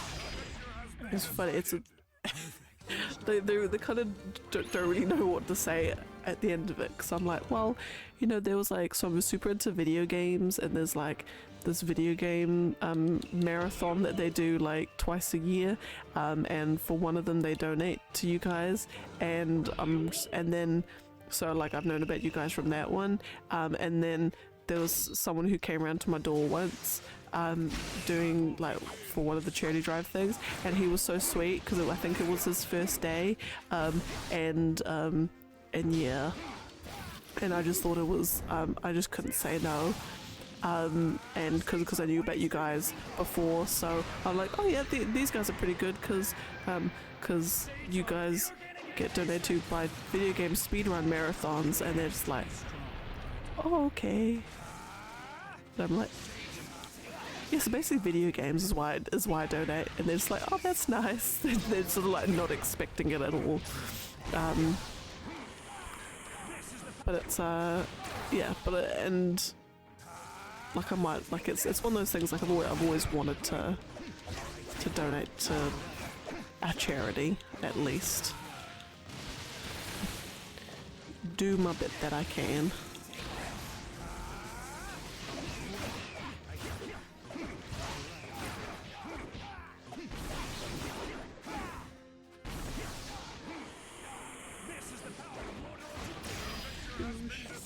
Can't be. What was that?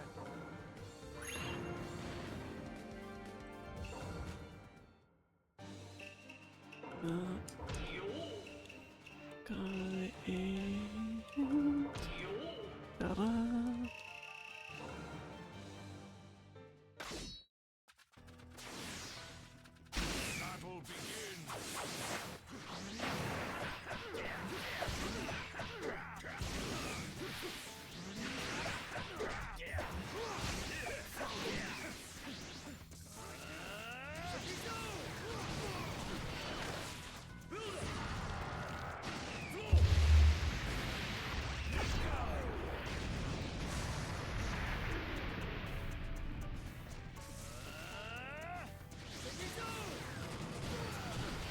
Oh, which reminds me, oh my god, speaking of speedruns, I was at work, I was telling a guy about this like 26 minute Paper Mario speedrun that uses memory allocation glitches from Ocarina of Time to do a credit skip. And then, because I remember seeing there was they did a Trails of Cold Steel speedrun very recently on one of the Games Done Quicks, or the European speedrunning, the ESA ones, and I remember it was something ridiculous.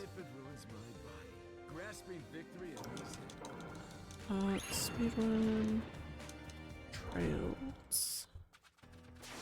Oh no, I don't want. Nope. Oh wait.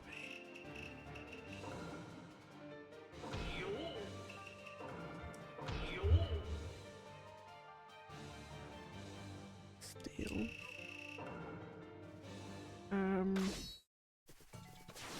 here we are.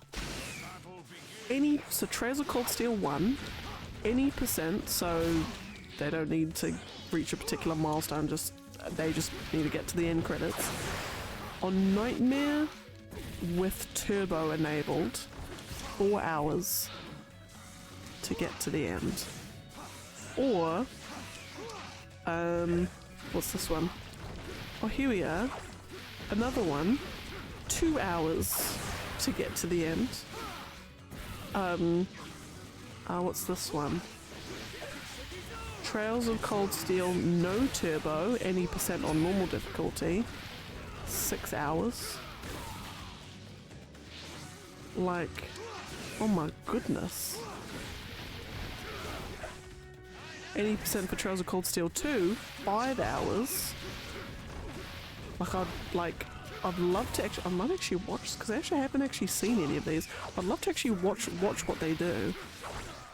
Because you will learn, like, insane strategies. Like, I'm actually really keen to watch these, because the thing I love about, and especially you find it a lot more so on JRPG speedruns, or like anything with like turn-based combat, you find it a lot more so than like hack and slashy kind of stuff. The things that they will do to optimize fights, where you will just learn like insane things. Like I'm gonna guess that there will be particular accessory combinations, there will be particular quartz stuff that they will do that will like maximize their damage outputs insanely. Yeah. Or there may even be ways that they can like completely like sequence break stuff. Even though I don't sort of know how you could. But they'll be skipping things like bonding events. They'd be skipping through a whole bunch of dialogue. I reckon.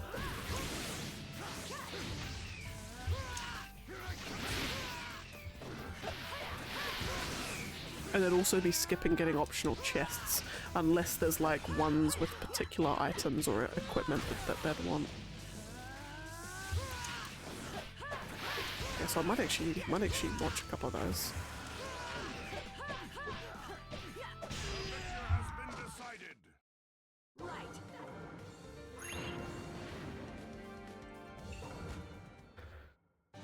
Alrighty.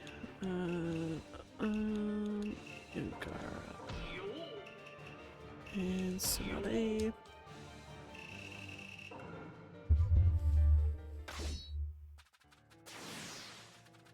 Battle begins.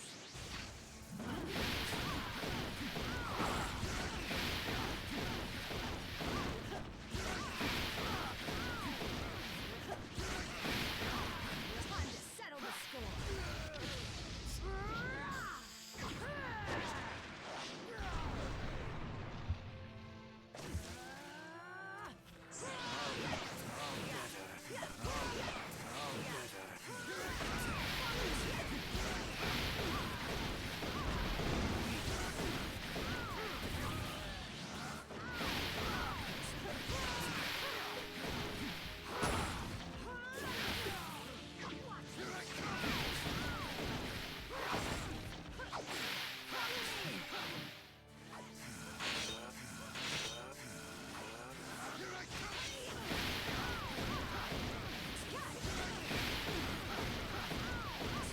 Oh my god.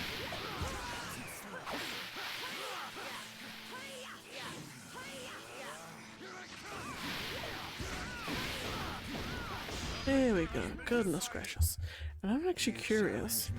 What are their Trails in the Sky speedruns? Where are we? Rin, not Jiraiya. Rin and Beacon. In the Sky speedrun. Battle begins.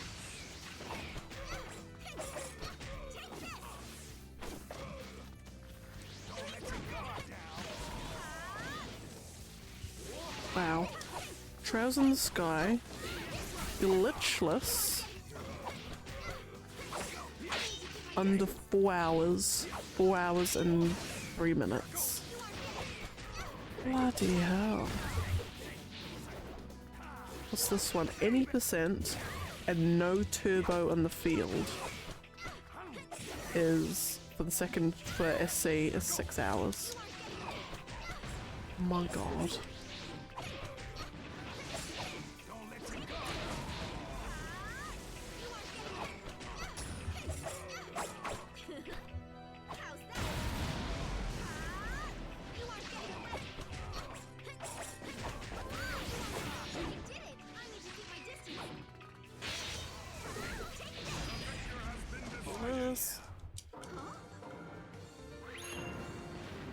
Oh my god. Trails in the Sky SC Ren Fight Speedrun. 50 seconds.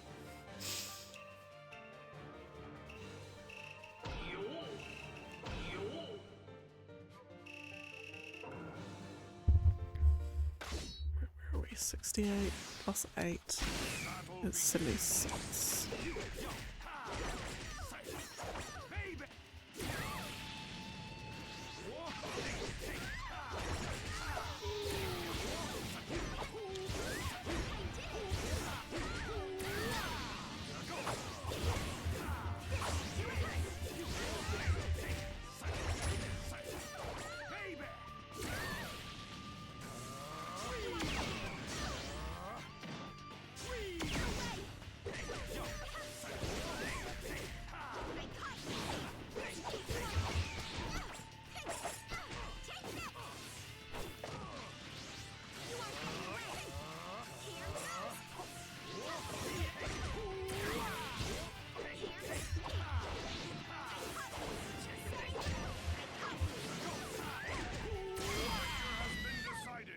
Splash.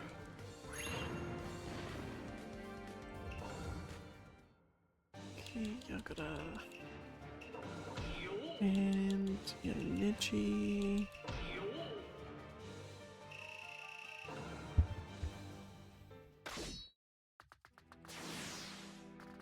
Battle begins.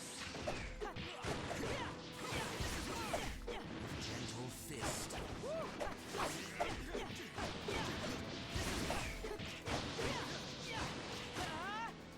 Whoosh.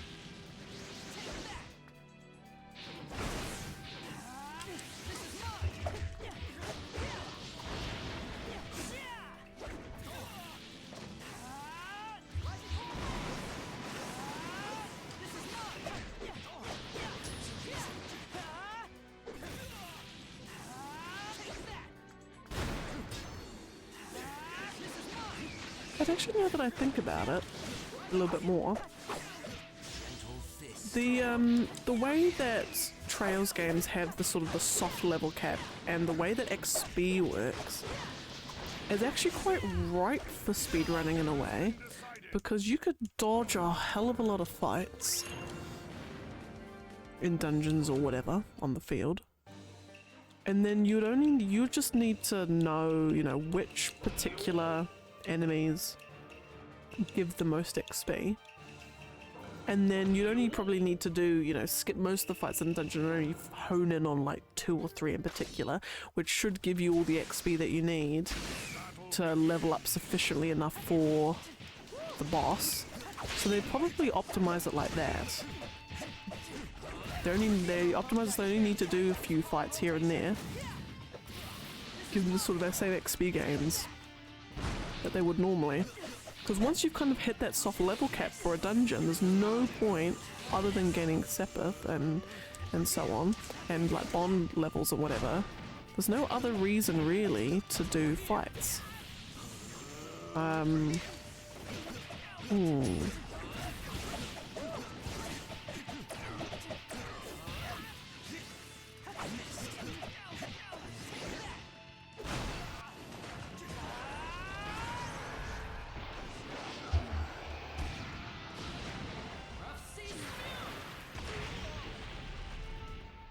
Chicken has a book on Christmas. Oh wow.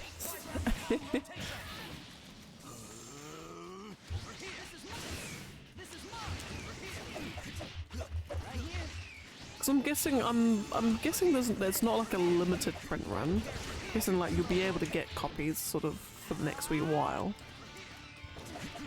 Unless it is a limited print run.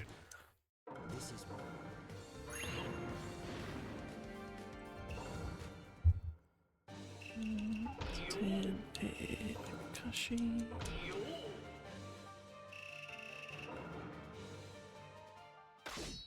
Send me 172.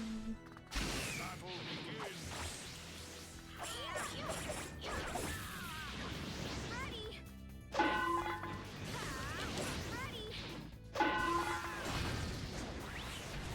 Weapon control! Gigantic iron ball!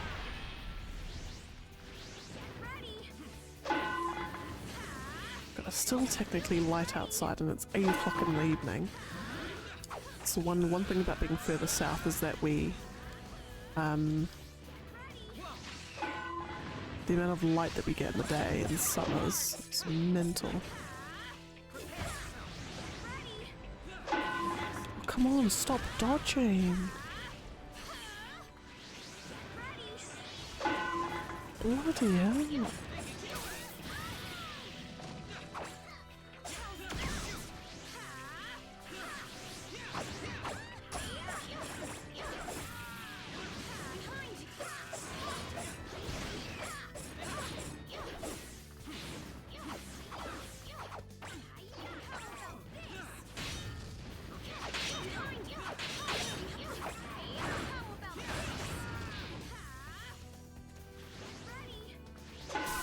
Oh, there we go, for God's sake.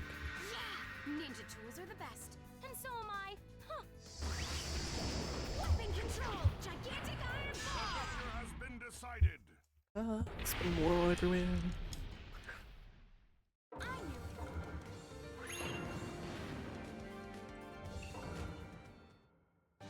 Right, Kashi, 10.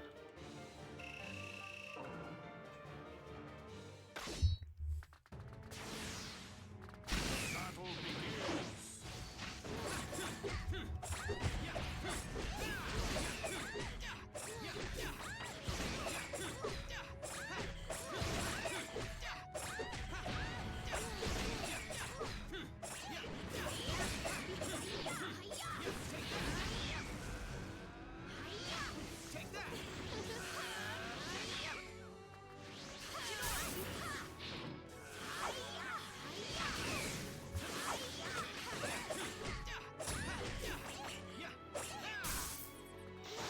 Okay, completely random thing.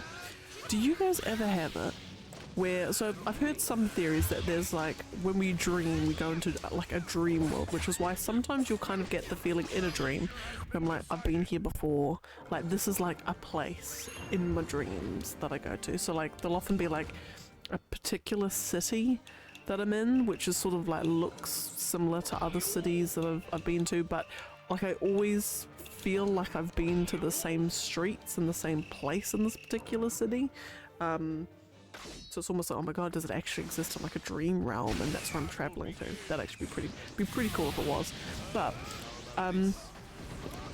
because I always have recurring dreams, obviously always different scenarios, but the general principle's the same.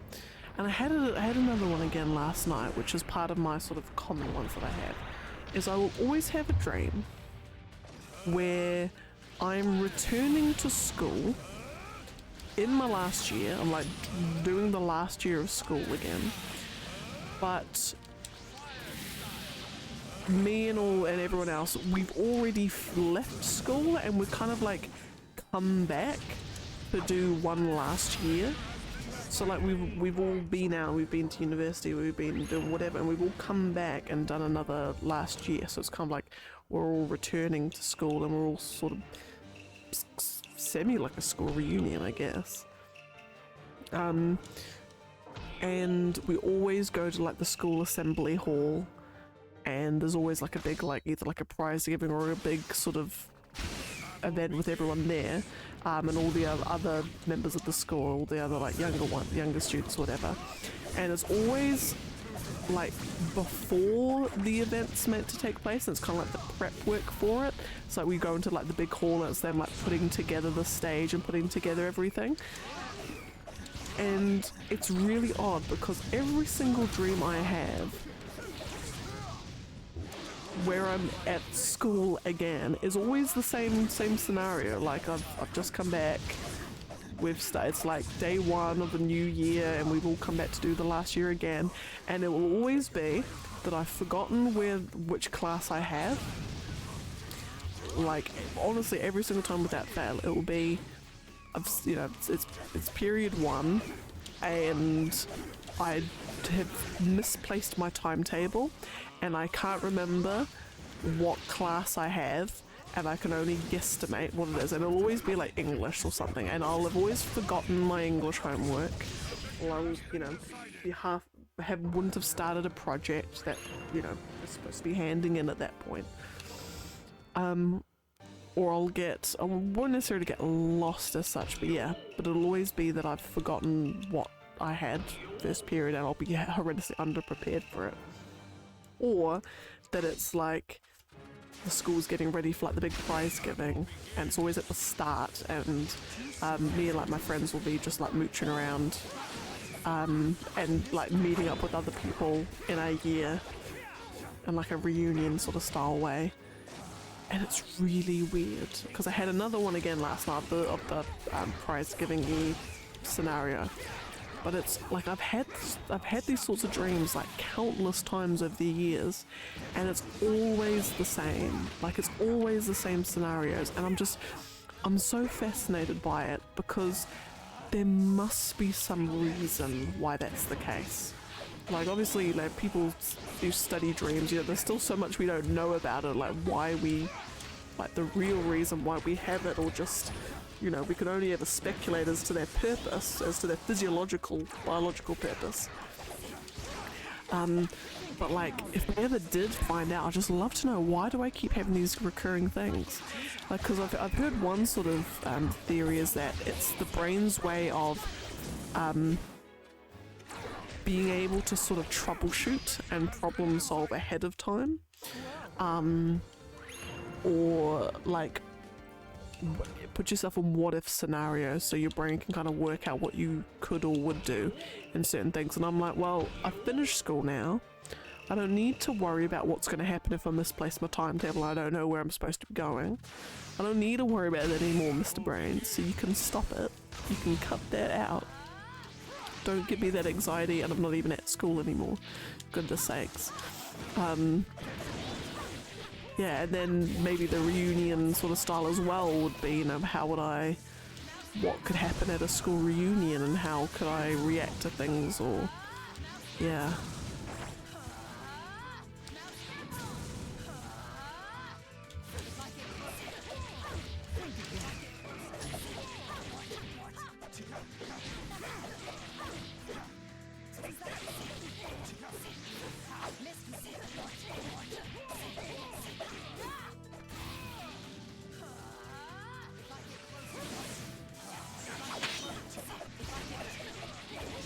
Lovely. How could I lose?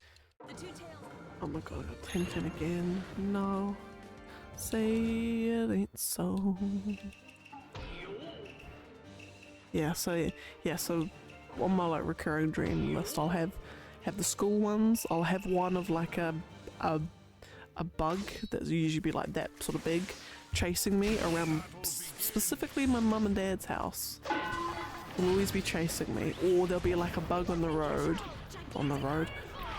in front of me on the floor, and whenever I try and sort of dodge it or run past it, it'll always like run and like chase after me or like latch onto my leg. Always get it all the time, and always at those particular scenarios where it's like actively chasing me. And that's probably from my fear that like, or just my theory that bugs actually do seem to like target me in particular. Like if there's like a group of like 20 people, we're all sitting around in a circle and you release a bug in the midst, it's always going to come towards me more than any others. And I don't know why that is.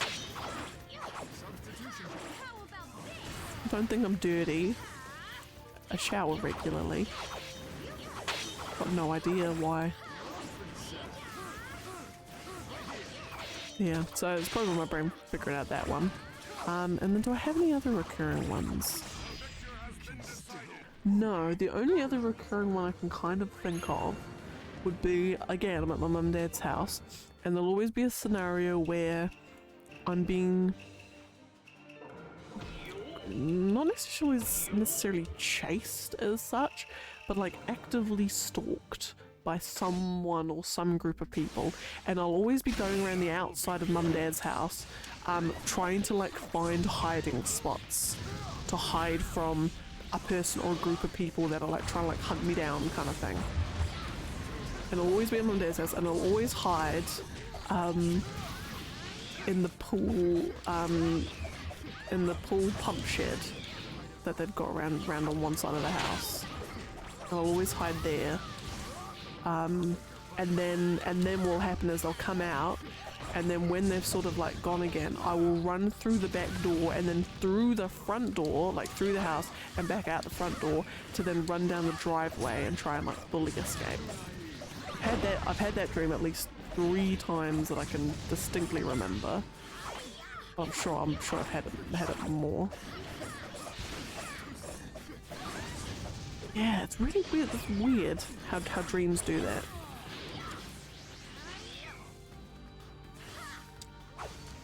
Like they must mean something. Like it must mean something. Maybe I make that my life's goal.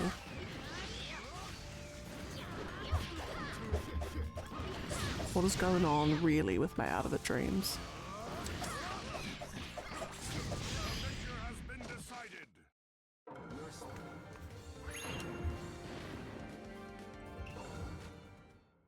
Right, Hinata and scale last. Do you remember dreams? I find that I used to. I don't know. I can remember some. I wouldn't say I can remember most. I remember some. I'm good at remembering them. Sometimes, if I have like weird dreams or like rude dreams or just scary dreams, I won't remember them. But then like I'll be sitting there and I'll be thinking of something, and then something will like remind me of it, and I'll just be like, oh my goodness. Or scare myself because it was a scary dream or whatever.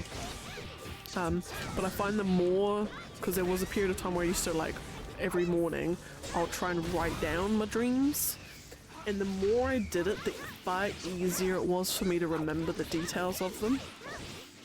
It was almost like I was training my brain to recall it all.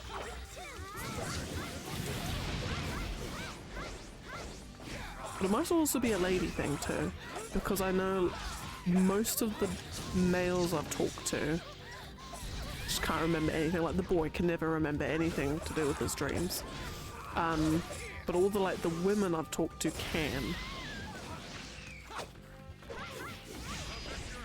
Might be a biological thing. Wouldn't that be cool?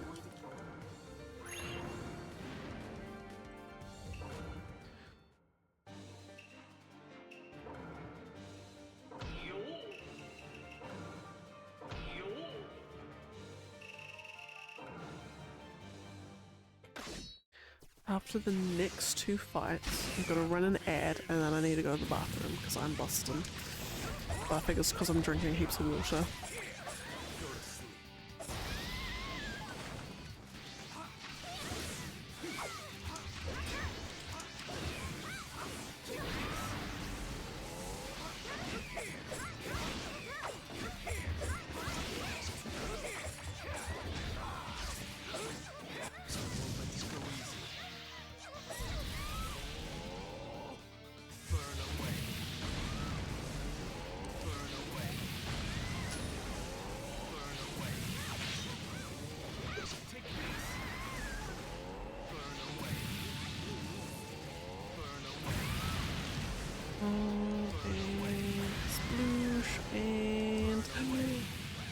Oh no, maybe not.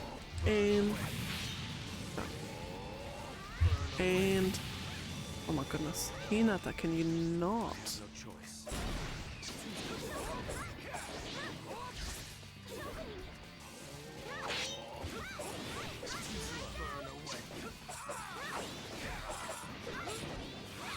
Ma'am. There we go. Goodness golly.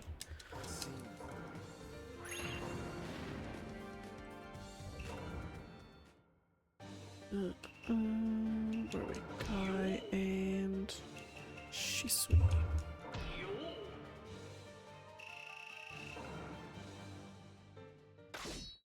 It'll be at 90. Battle begins.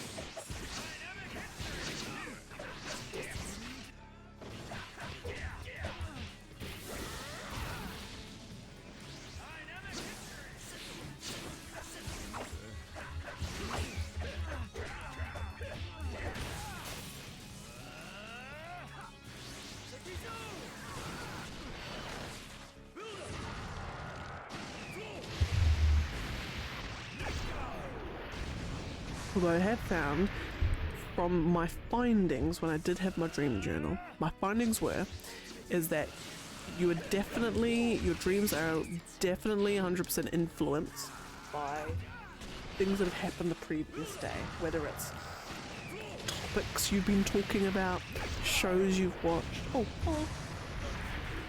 Am I finishing? Oh, hello. In like 45 minutes. Oh, okay. Yes.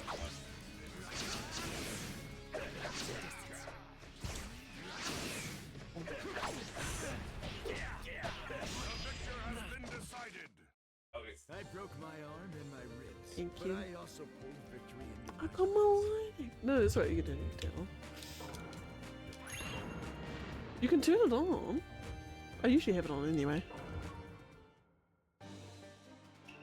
So, wanna come say hi to like my one viewer? Just say hi to like my one viewer. Just there. It's just so I've got my little screen, my screen there. That's what people can see. Yeah. So I'm about to run an ad break so I can go to the so I can go to the bathroom. Yeah. I rule everything here. I was that was the boy and his sister coming in and say hi, and they've got ice cream and chocolate sauce and chopped peanuts No way to and fight whipped this cream. genjutsu. This is the ultimate genjutsu. So I might go get myself a sundae when I come back from my bathroom break.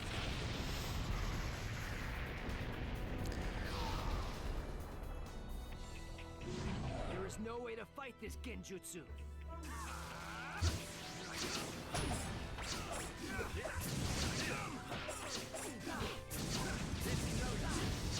Don't underestimate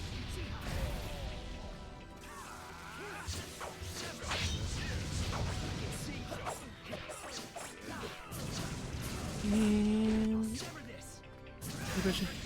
I will do. I'll get double. I'll get triple. I'll get quadruple the amount, so I can eat enough for me and 3 others. Anyway, I'm gonna run a super quick ad. BRB.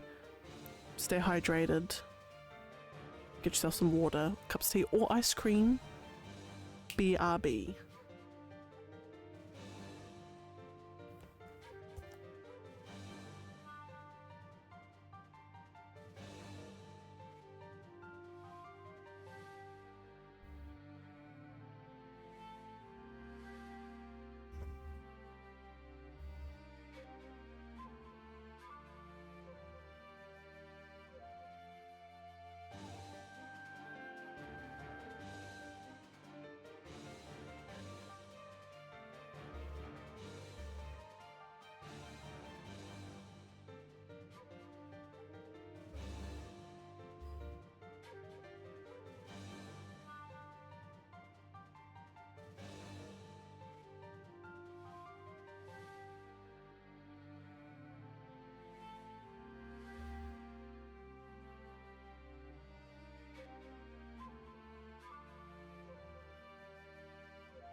Oh my goodness.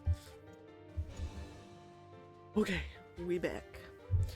And now I'm just trying to remember. Oh, just in time as well. Suigetsu and Young Ino. Got myself some ice cream sundae. We have some banana, chopped peanuts, chocolate sauce, whipped cream from a can, and jelly tip ice cream. I don't know if jelly tip is a thing in the States, but imagine like vanilla and sort of raspberry sorbet mixed through with like little chocolate flakes.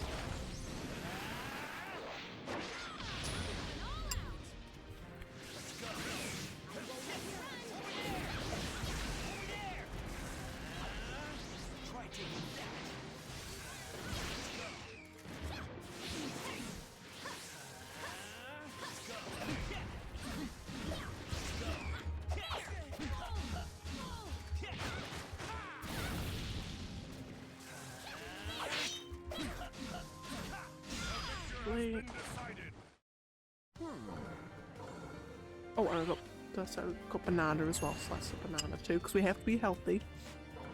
Got chopped peanuts for protein and fats, and bananas for potassium, because we are a healthy bunch here. We are a healthy, lovely household that is just super healthy.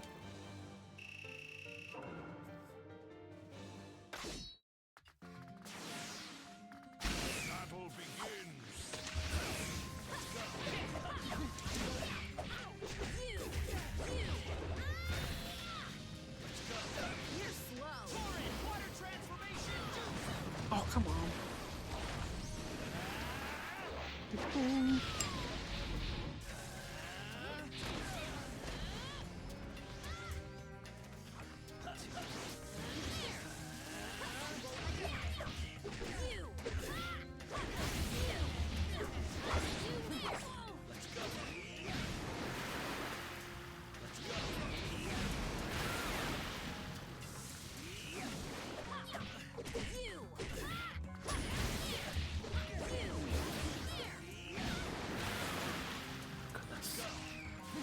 Come on. Oh my lordy. There we go.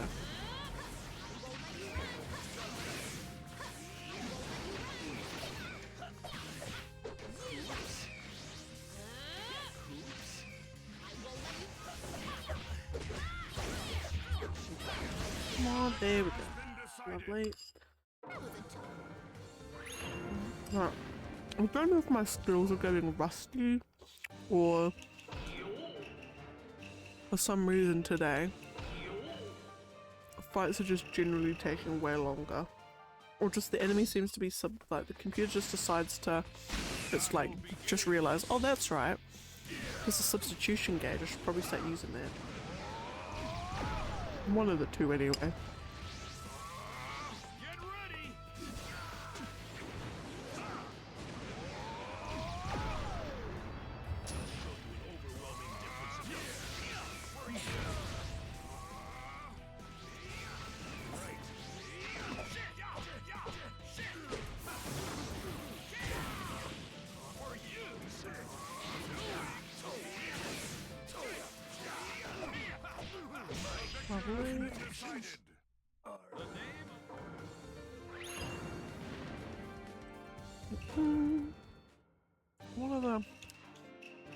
What other goss and drama is there? There's not really, I can't even think of anything.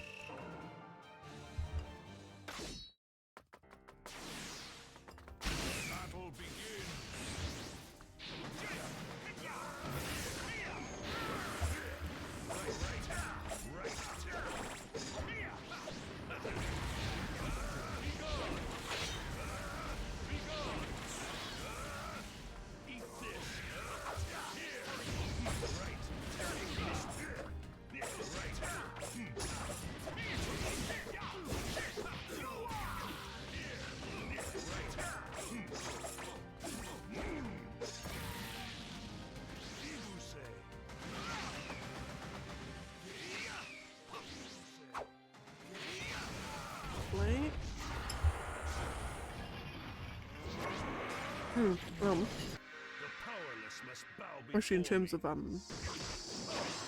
of what's up, gaming news, you've seen that game, oh, that King Kong game or something that came out. Never even heard of it. Didn't even know it was a thing until I saw it. But the graphics apparently leave much to be desired, let's just say, in this modern age. And everyone's like, is this a worse game than that Gollum game that came out earlier the year? Well, whenever games release like that, let's just say the graphics are not good. Not good for nowadays. 20 years ago would have been fine.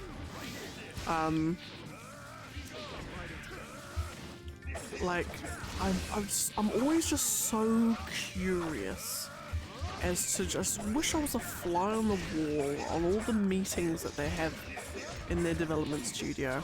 Like, same with that Golem game. I'd just love to know what the developers were saying when they were building it. Did they all think that this was gonna be, you know, incredible? Did they truly believe in what they were doing? Or was this like their first real attempt at making something like this?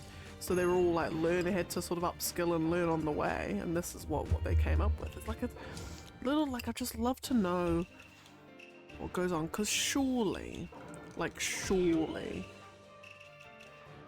in this day and age, financially, a company wouldn't ever want to release anything, or spend all the time for marketing and stuff, for releasing something that they didn't think was going to make stuff back, or didn't think was going to succeed. Or do they? That's the thing, or do they?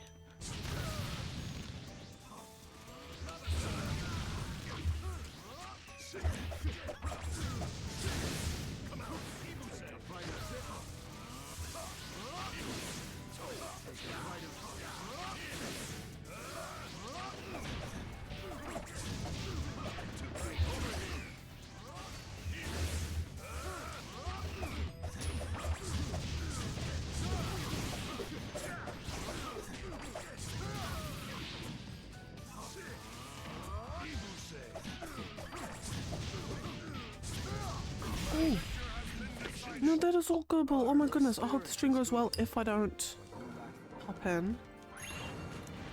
And the ice cream is quite delicious. You should totes get yourself some. But if you can't, I will enjoy it for you.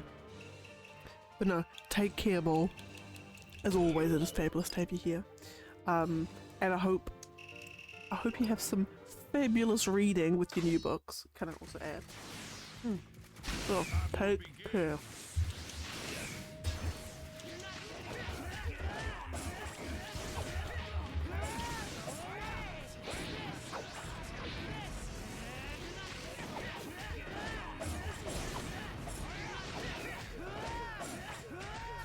Should actually.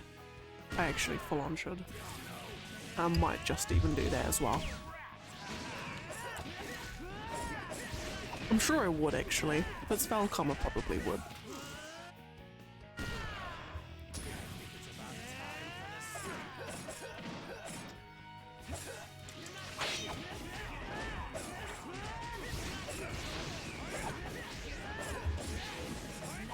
Oh, it's not even... Oh my god. Never mind. Sorry, I just assumed that Miss America is all Falcom. Never mind. It's Miss America, so that's fine. You know, they translate good games, so I trust them as well. Oh my god, I'm so sorry. I'm such a nub. Yeah. It's me with it comes to like developers, publishers, translators, marketers, all that sort of stuff. I'm just like, just for some reason I just think that, you know, one company does everything. Anyway, I'll look and see if it's good.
Fabulous, okay.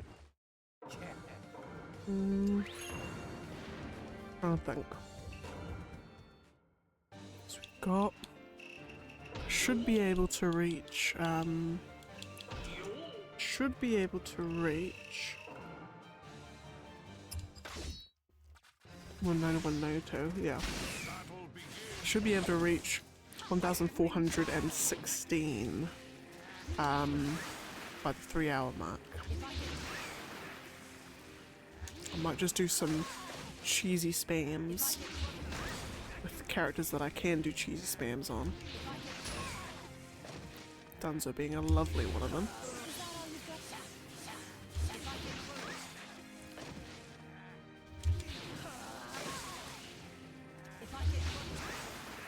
And also because Yukito is just being stupid. There we go.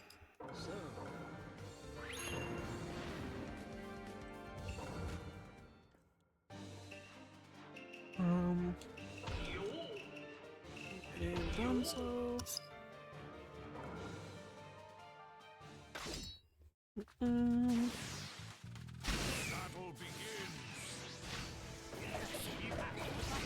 Yeah, I was thinking so. Because I completely forgot that it's a long weekend this weekend. I'm so very, very excited. Which means I don't have any work on Monday. Which is great. And it means that I can actually dedicate a far longer stream. Because what I won't be doing, so I won't be streaming tomorrow night because the boy's sister wants to go out to a sort of a night market and I won't be able to get out of it. Which is fine. So we'll try and stream on Friday, we'll try and stream on Saturday, we'll try and stream on Sunday, we'll try and stream on Monday. We'll also, we've got the day off on Wednesday, might see if I can do some stuff on there as well. Yeah, long story short, assuming all goes well work-wise, should be able to stream on the days I want.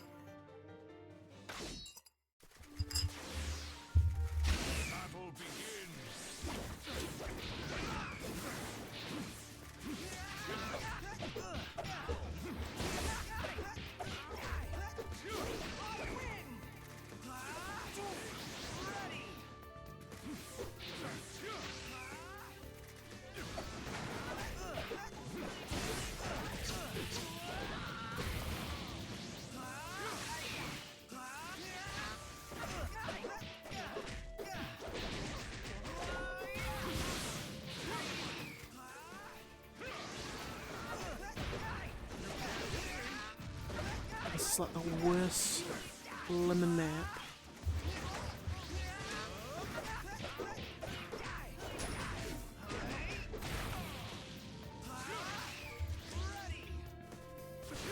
Wait.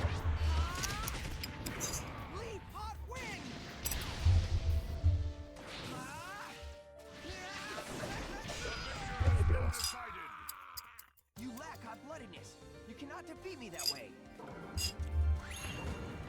And it also reminds me, oh my goodness, I can't believe I've got all these plans and I haven't even booked it yet.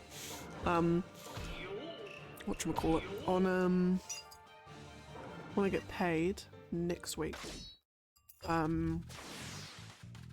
next Friday actually, I need to pre-order Naruto Storm Connections. Still haven't done it.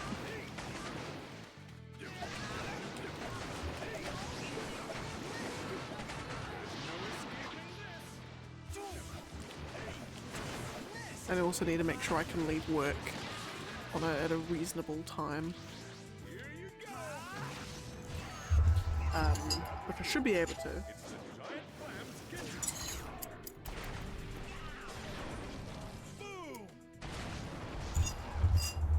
I might even work from home.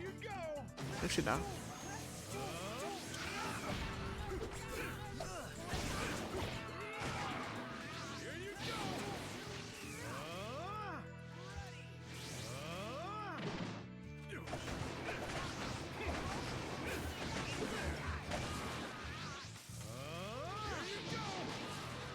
And there should be one more.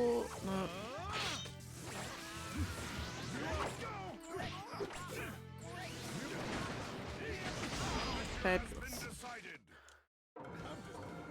Okay. May and Yangara.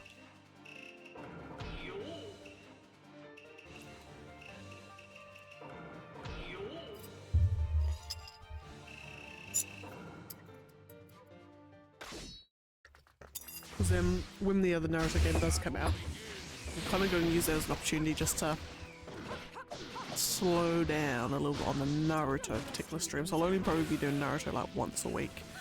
And that's also if I can get back to a normal stream schedule again. Probably only do Naruto once a week. Probably on Thursday. With trails and other games and stuff on Friday and Saturday. I'm thinking I might drop down to potentially 3 days a week, but I'll see. I think I'll probably drop down to 3 days a week as a normal, but then if I feel fruity and I want to stream on Sunday night, then I will, or another night. But Thursday, Friday, Saturday will sort of become our regulars, I think.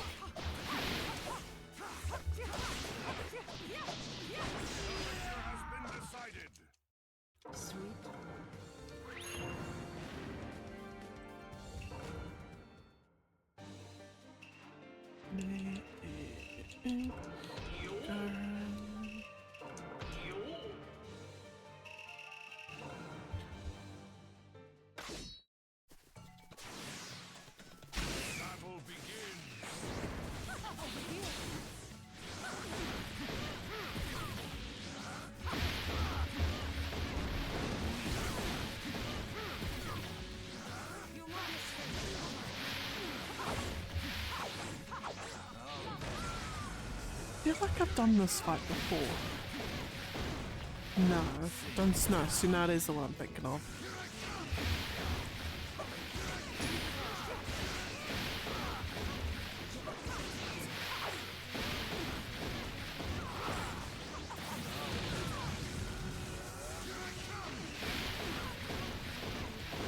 Fabulous. Okay, we're getting through these faster. Let's go, let's keep up the pace. Looking at the fights coming up, I haven't. Oh god, actually, no, I've just spotted a Kankura. No, we should be okay. Should be alright.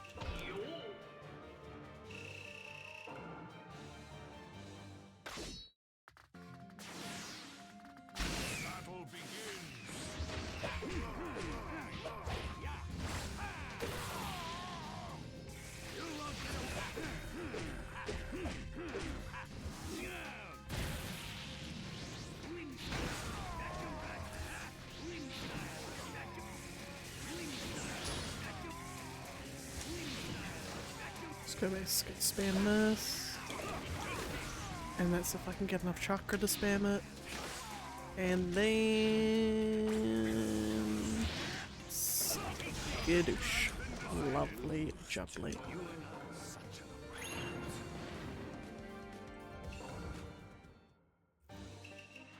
Right, Kakuzu and Danzo.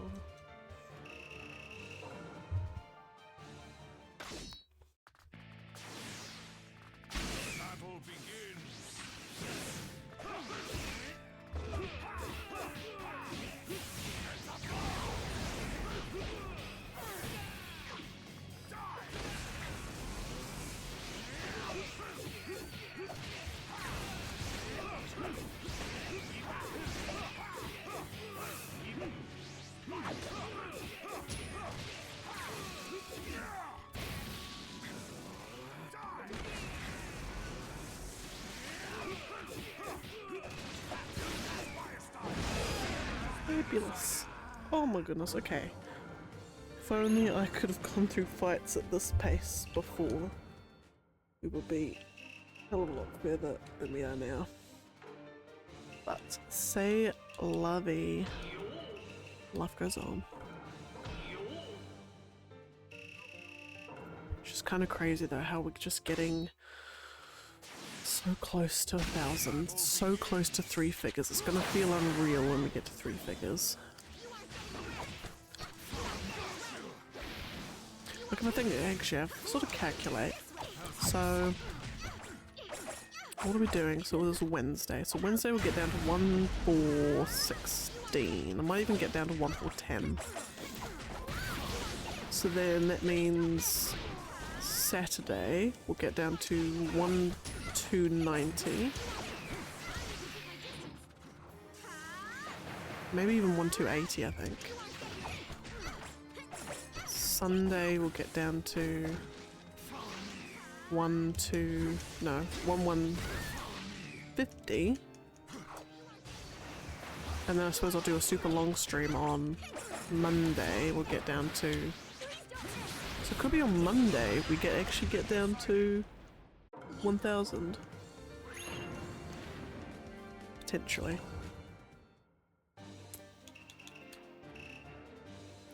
Go. In fact, I could even just stream for a little bit longer tonight. And stream for a teeny little bit longer tonight, and we actually go get down to just 1,400.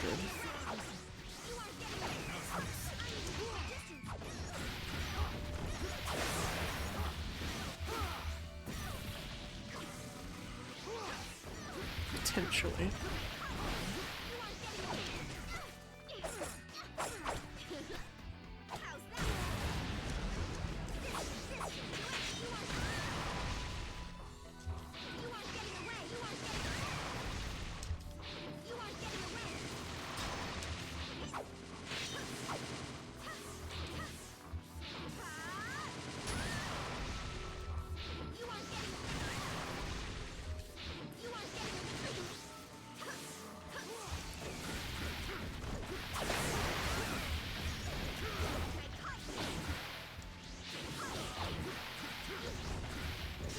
Lovely.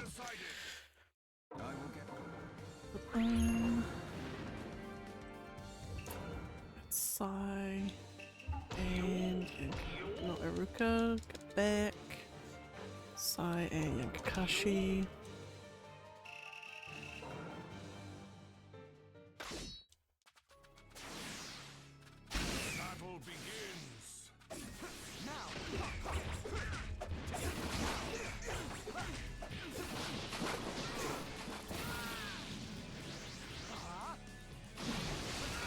Fabulous. Okay, smashing through these fights now.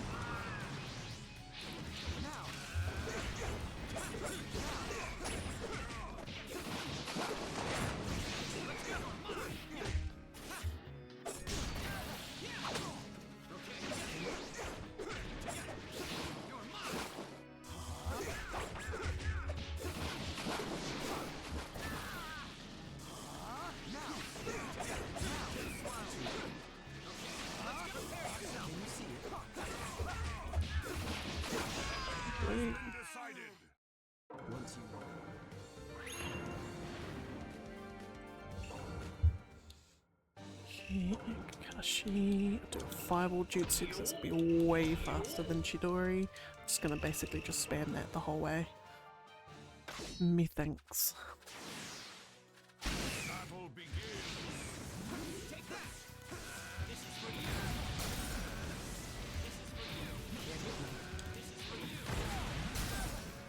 And then ring out, lovely.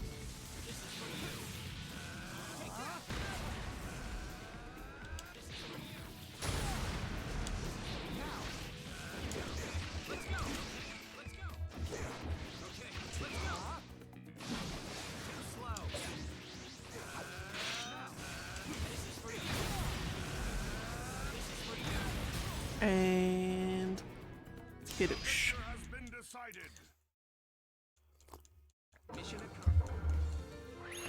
Easy peasy, lemon squeezy. Okay. Sai and Tintin.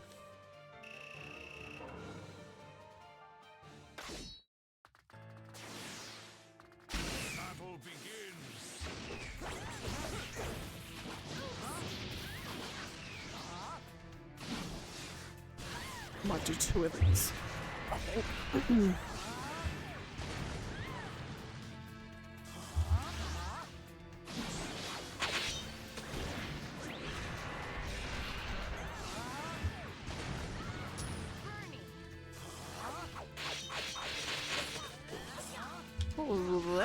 camera glitch.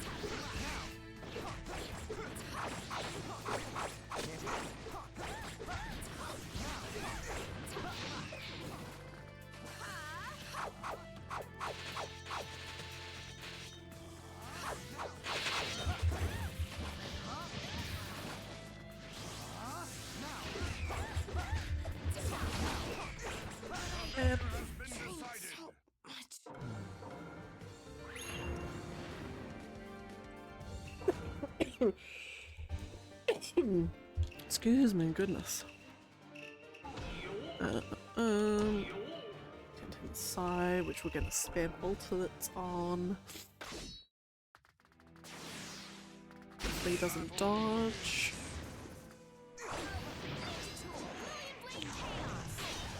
Just gonna do 3 of these.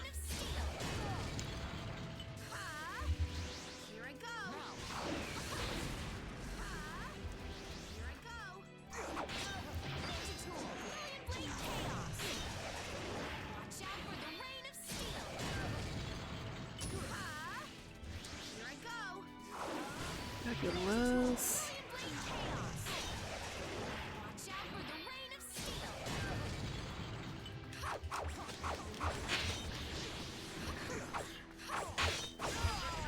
Gorgeous. Gorgeous and lovely. Right, and we've got Kakashi and Mei.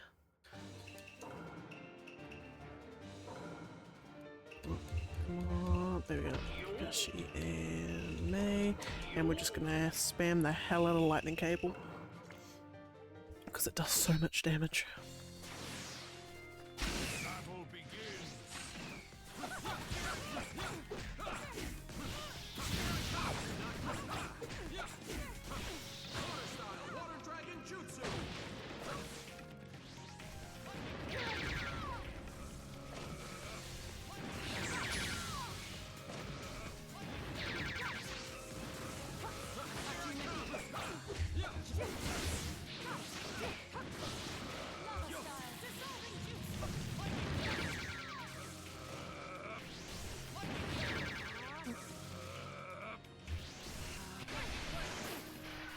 Lovely, and skadoosh. Fantastic. I wish I had this place before, but that's fine and dandy. I've got Asumas, got some more Kakashis, got a couple young Shinos. Ugh, got another young Tenten. We should be fine.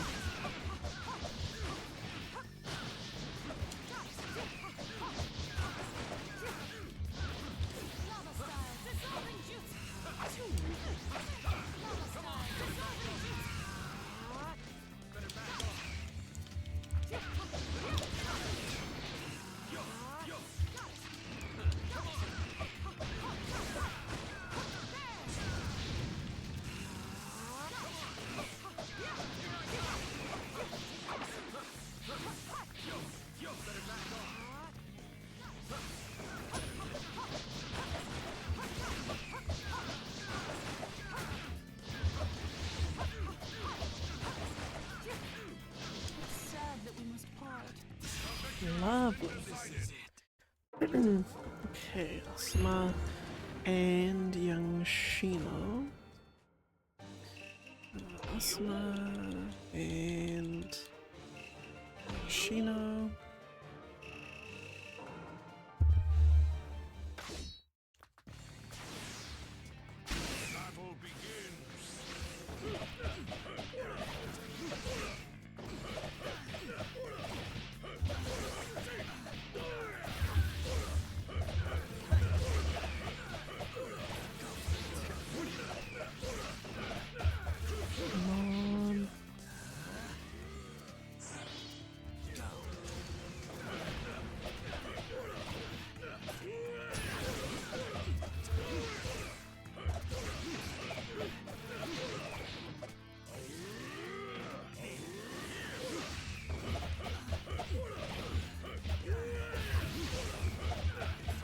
Fabulous, lovely, jubbly. Have there been any other life updates. Not particularly. Just trying to think, is there anything exciting at work? Not really. We had donuts in the office yesterday. There was only 8 of us in the office yesterday, which was out of like 15. Which was kind of fun, I guess. The big boss man brought in some donuts. 8 donuts for 8 peeps. But some people weren't eating them, so I'm like, I guess I've got to cut one in half and have 1.5.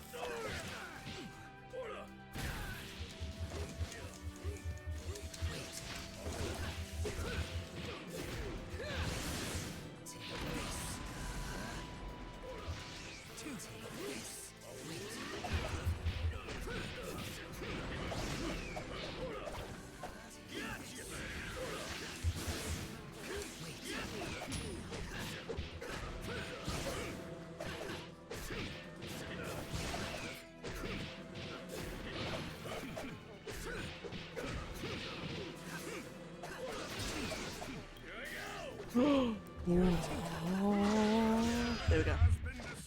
Lovely. Kakashi again. And Kabuto.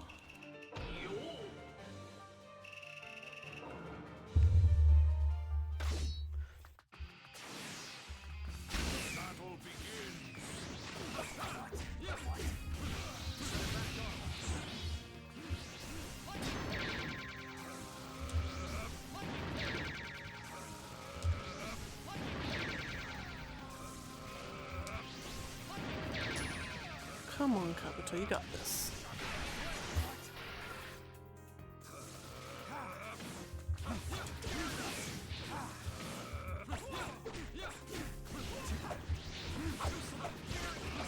Lovely. I lose.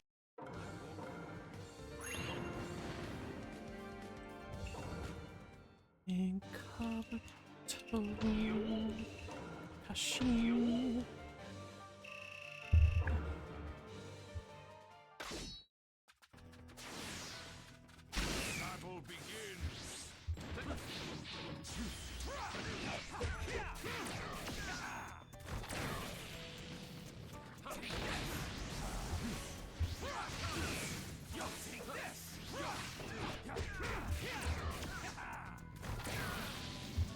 What else?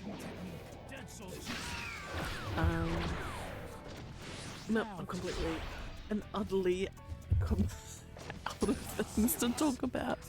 It's so much just like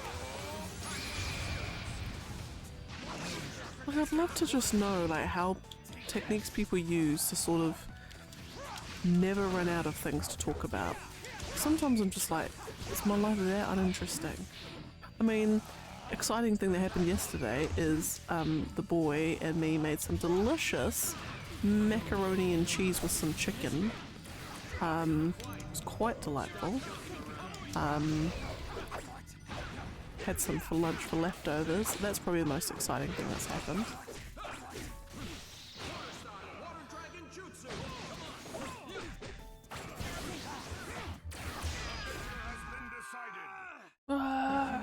Yeah, beyond that.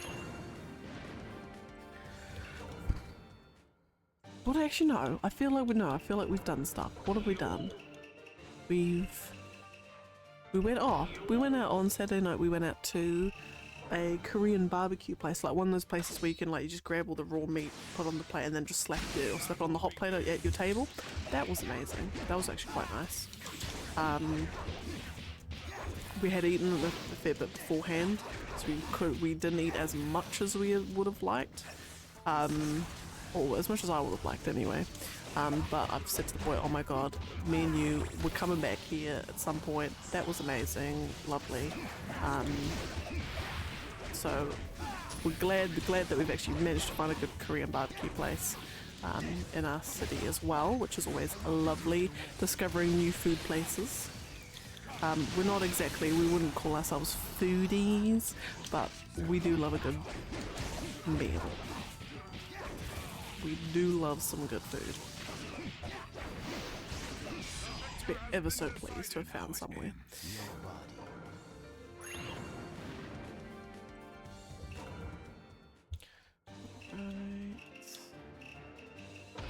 see.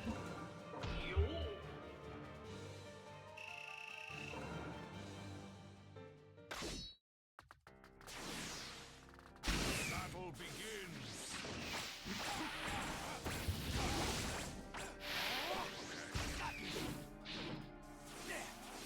Let me end this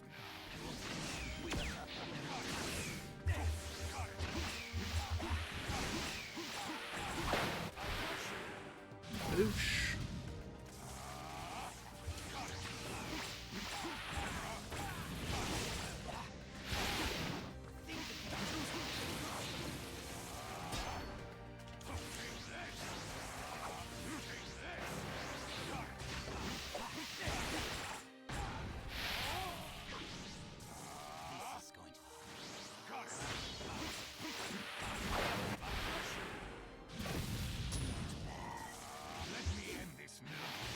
There we go.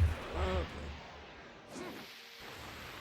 So after this fight, I've got 6 more fights for this fine evening, which will take us down to 1,410 fights. So we're getting there. Come down from the 1,500s. Actually come down from like 1,530 something, 36, pretty sure. So it's actually fair decent chunk, which is always nice. Yeah, we're getting there. We are getting there. So if I divide 120 times 8, what's that? 120 times 8 is 800, 960, so no. It's 120 times 10, 1,200. So we're looking at about 11 days. If I did 120 fights, take us 11 more days, which takes us up to day 125. Which is actually sort of close to what I was anticipating. I was anticipating about 125, 130 fights or days to get to the end. So we've actually done pretty well, but in terms of what those 11 days look like in terms of actual days, that's, so for this week, that's 1, 2, 3 days. Following weekend, which is like the weekend of like the 28th, 29th, that's another 2. That's 5 days. So to reach my goal, you've actually either got to do more than 120 fights, or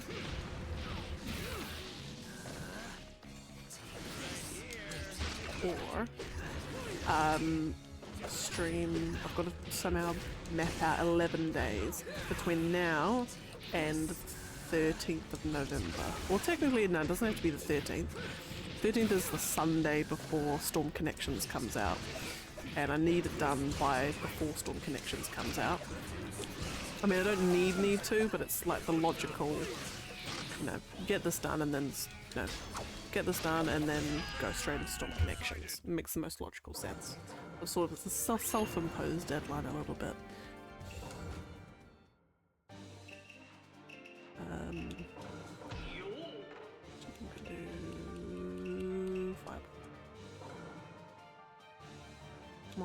Come on, there we go. Yeah, so just gotta map out 11 days, so Sunday the 13th, Thursday the 10th.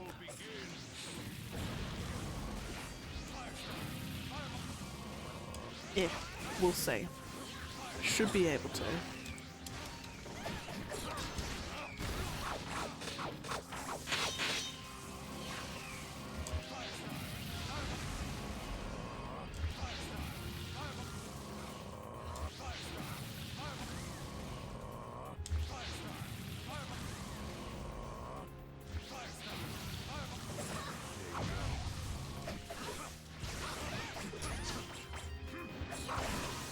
resistance is futile.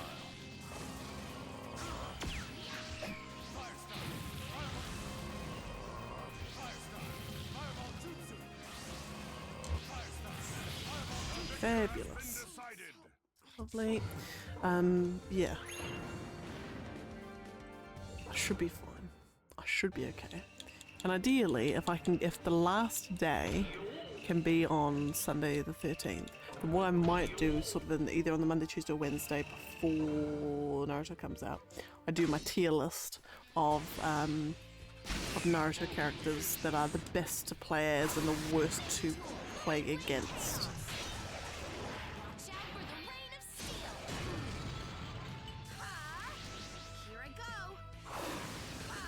Sort of like, you know, considering I'll have done so many fights, I'll have opinions, and I do have opinions on some characters. But it's also, of course, extremely subjective because me and my skill level is very different to someone else's. You know, my oh my god, 10-10 and Kankuro are just the worst to play as. There's someone else's oh my god, 10-10 and Kankuro are the best. Oh my lord, I couldn't think of any other characters to play as, because why would I? These guys are amazeballs. That sort of thing.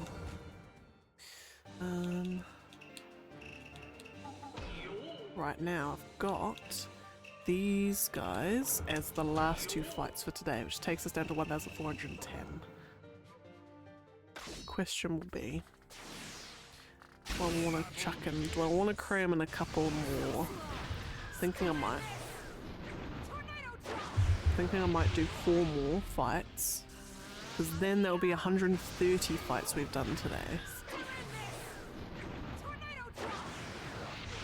Just 10 more than I was anticipating. So I might actually do that.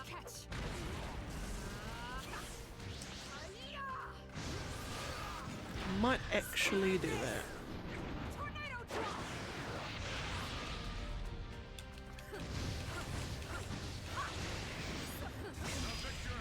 Might actually do that.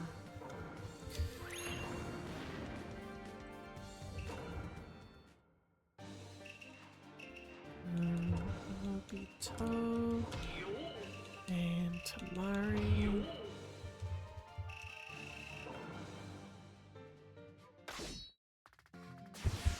Battle begins.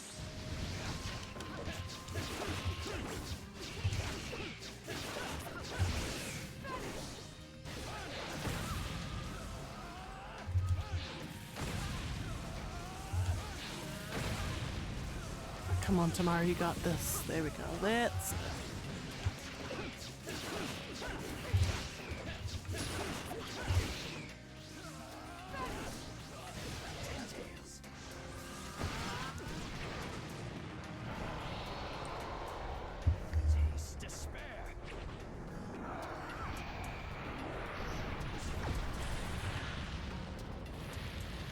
Vaporized.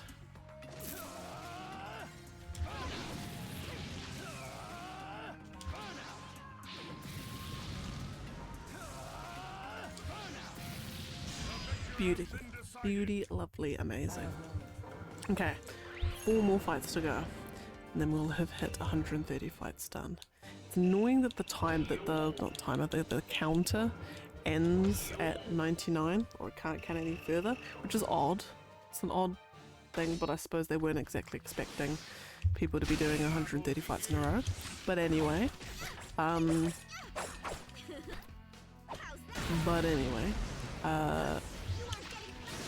yeah, it'd be nice if we could see how many fights we've actually done. Or just see it and just hope I haven't missed, because the thing is, if I've missed a character, or I've missed, you know, skipped something on my list, then I wouldn't know. Like, the counter wouldn't be able to tell me that. So, you know, I could all be falsehoods and lies, saying I've done all the fights when actually I'd forgotten to do, you know, the second fight in a pair, and I'm walking around a fraud. You know, someone's gonna go back and watch all the sort of archives of all the videos and be like, but you didn't, you missed a fight, and then I'll feel like a sham. I feel like I don't deserve it. I'll cry. Bandai Namco, if you're listening, change the free battle fight counter to go to 999.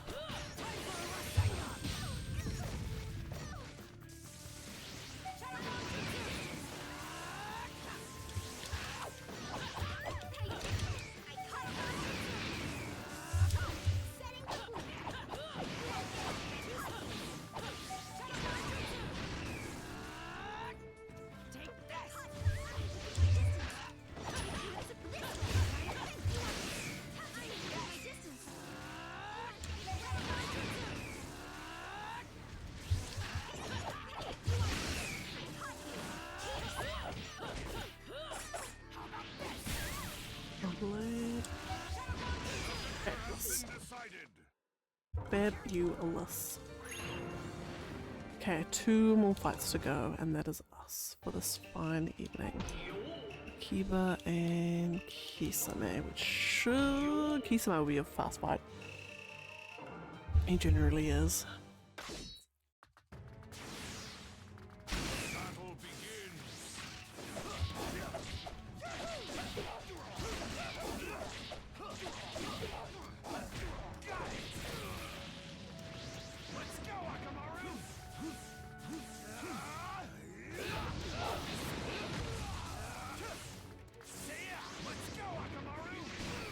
Lovely. Might do 2 of these.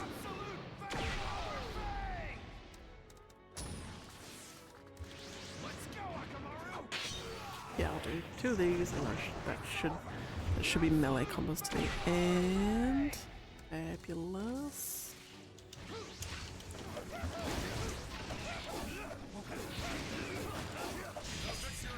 Just okay, last fight of the day coming in.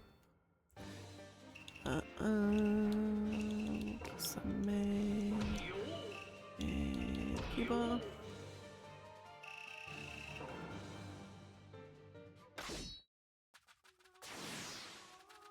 Battle begins. Here I go.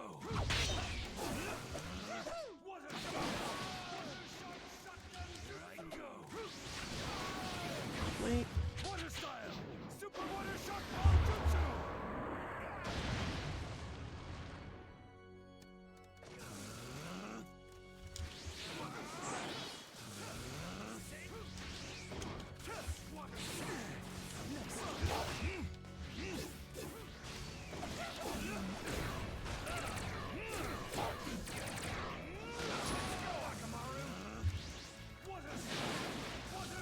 One more. Or maybe not. Of course, as soon as I say it's going to be a fast fight, it never is.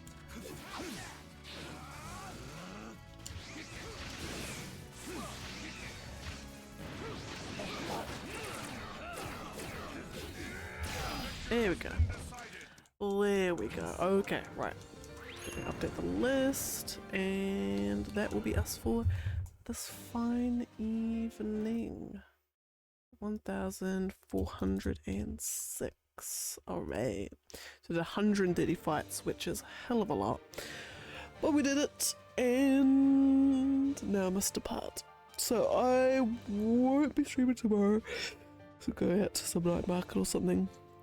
But gonna try my darndest to stream day 115 on Friday, 116 on Saturday, maybe something else on Saturday, day 116 on Sunday, 117 on Monday. That's gonna be my goal. We'll see how it goes. But anyway, until then, thanks so much for joining. Love you all. Stay well. Stay rested, stay hydrated, stay fruity fresh, stay fabulous, eat ice cream, drink tea, all that goodness, get some sleep. But until then, I will see y'all next time. Bye!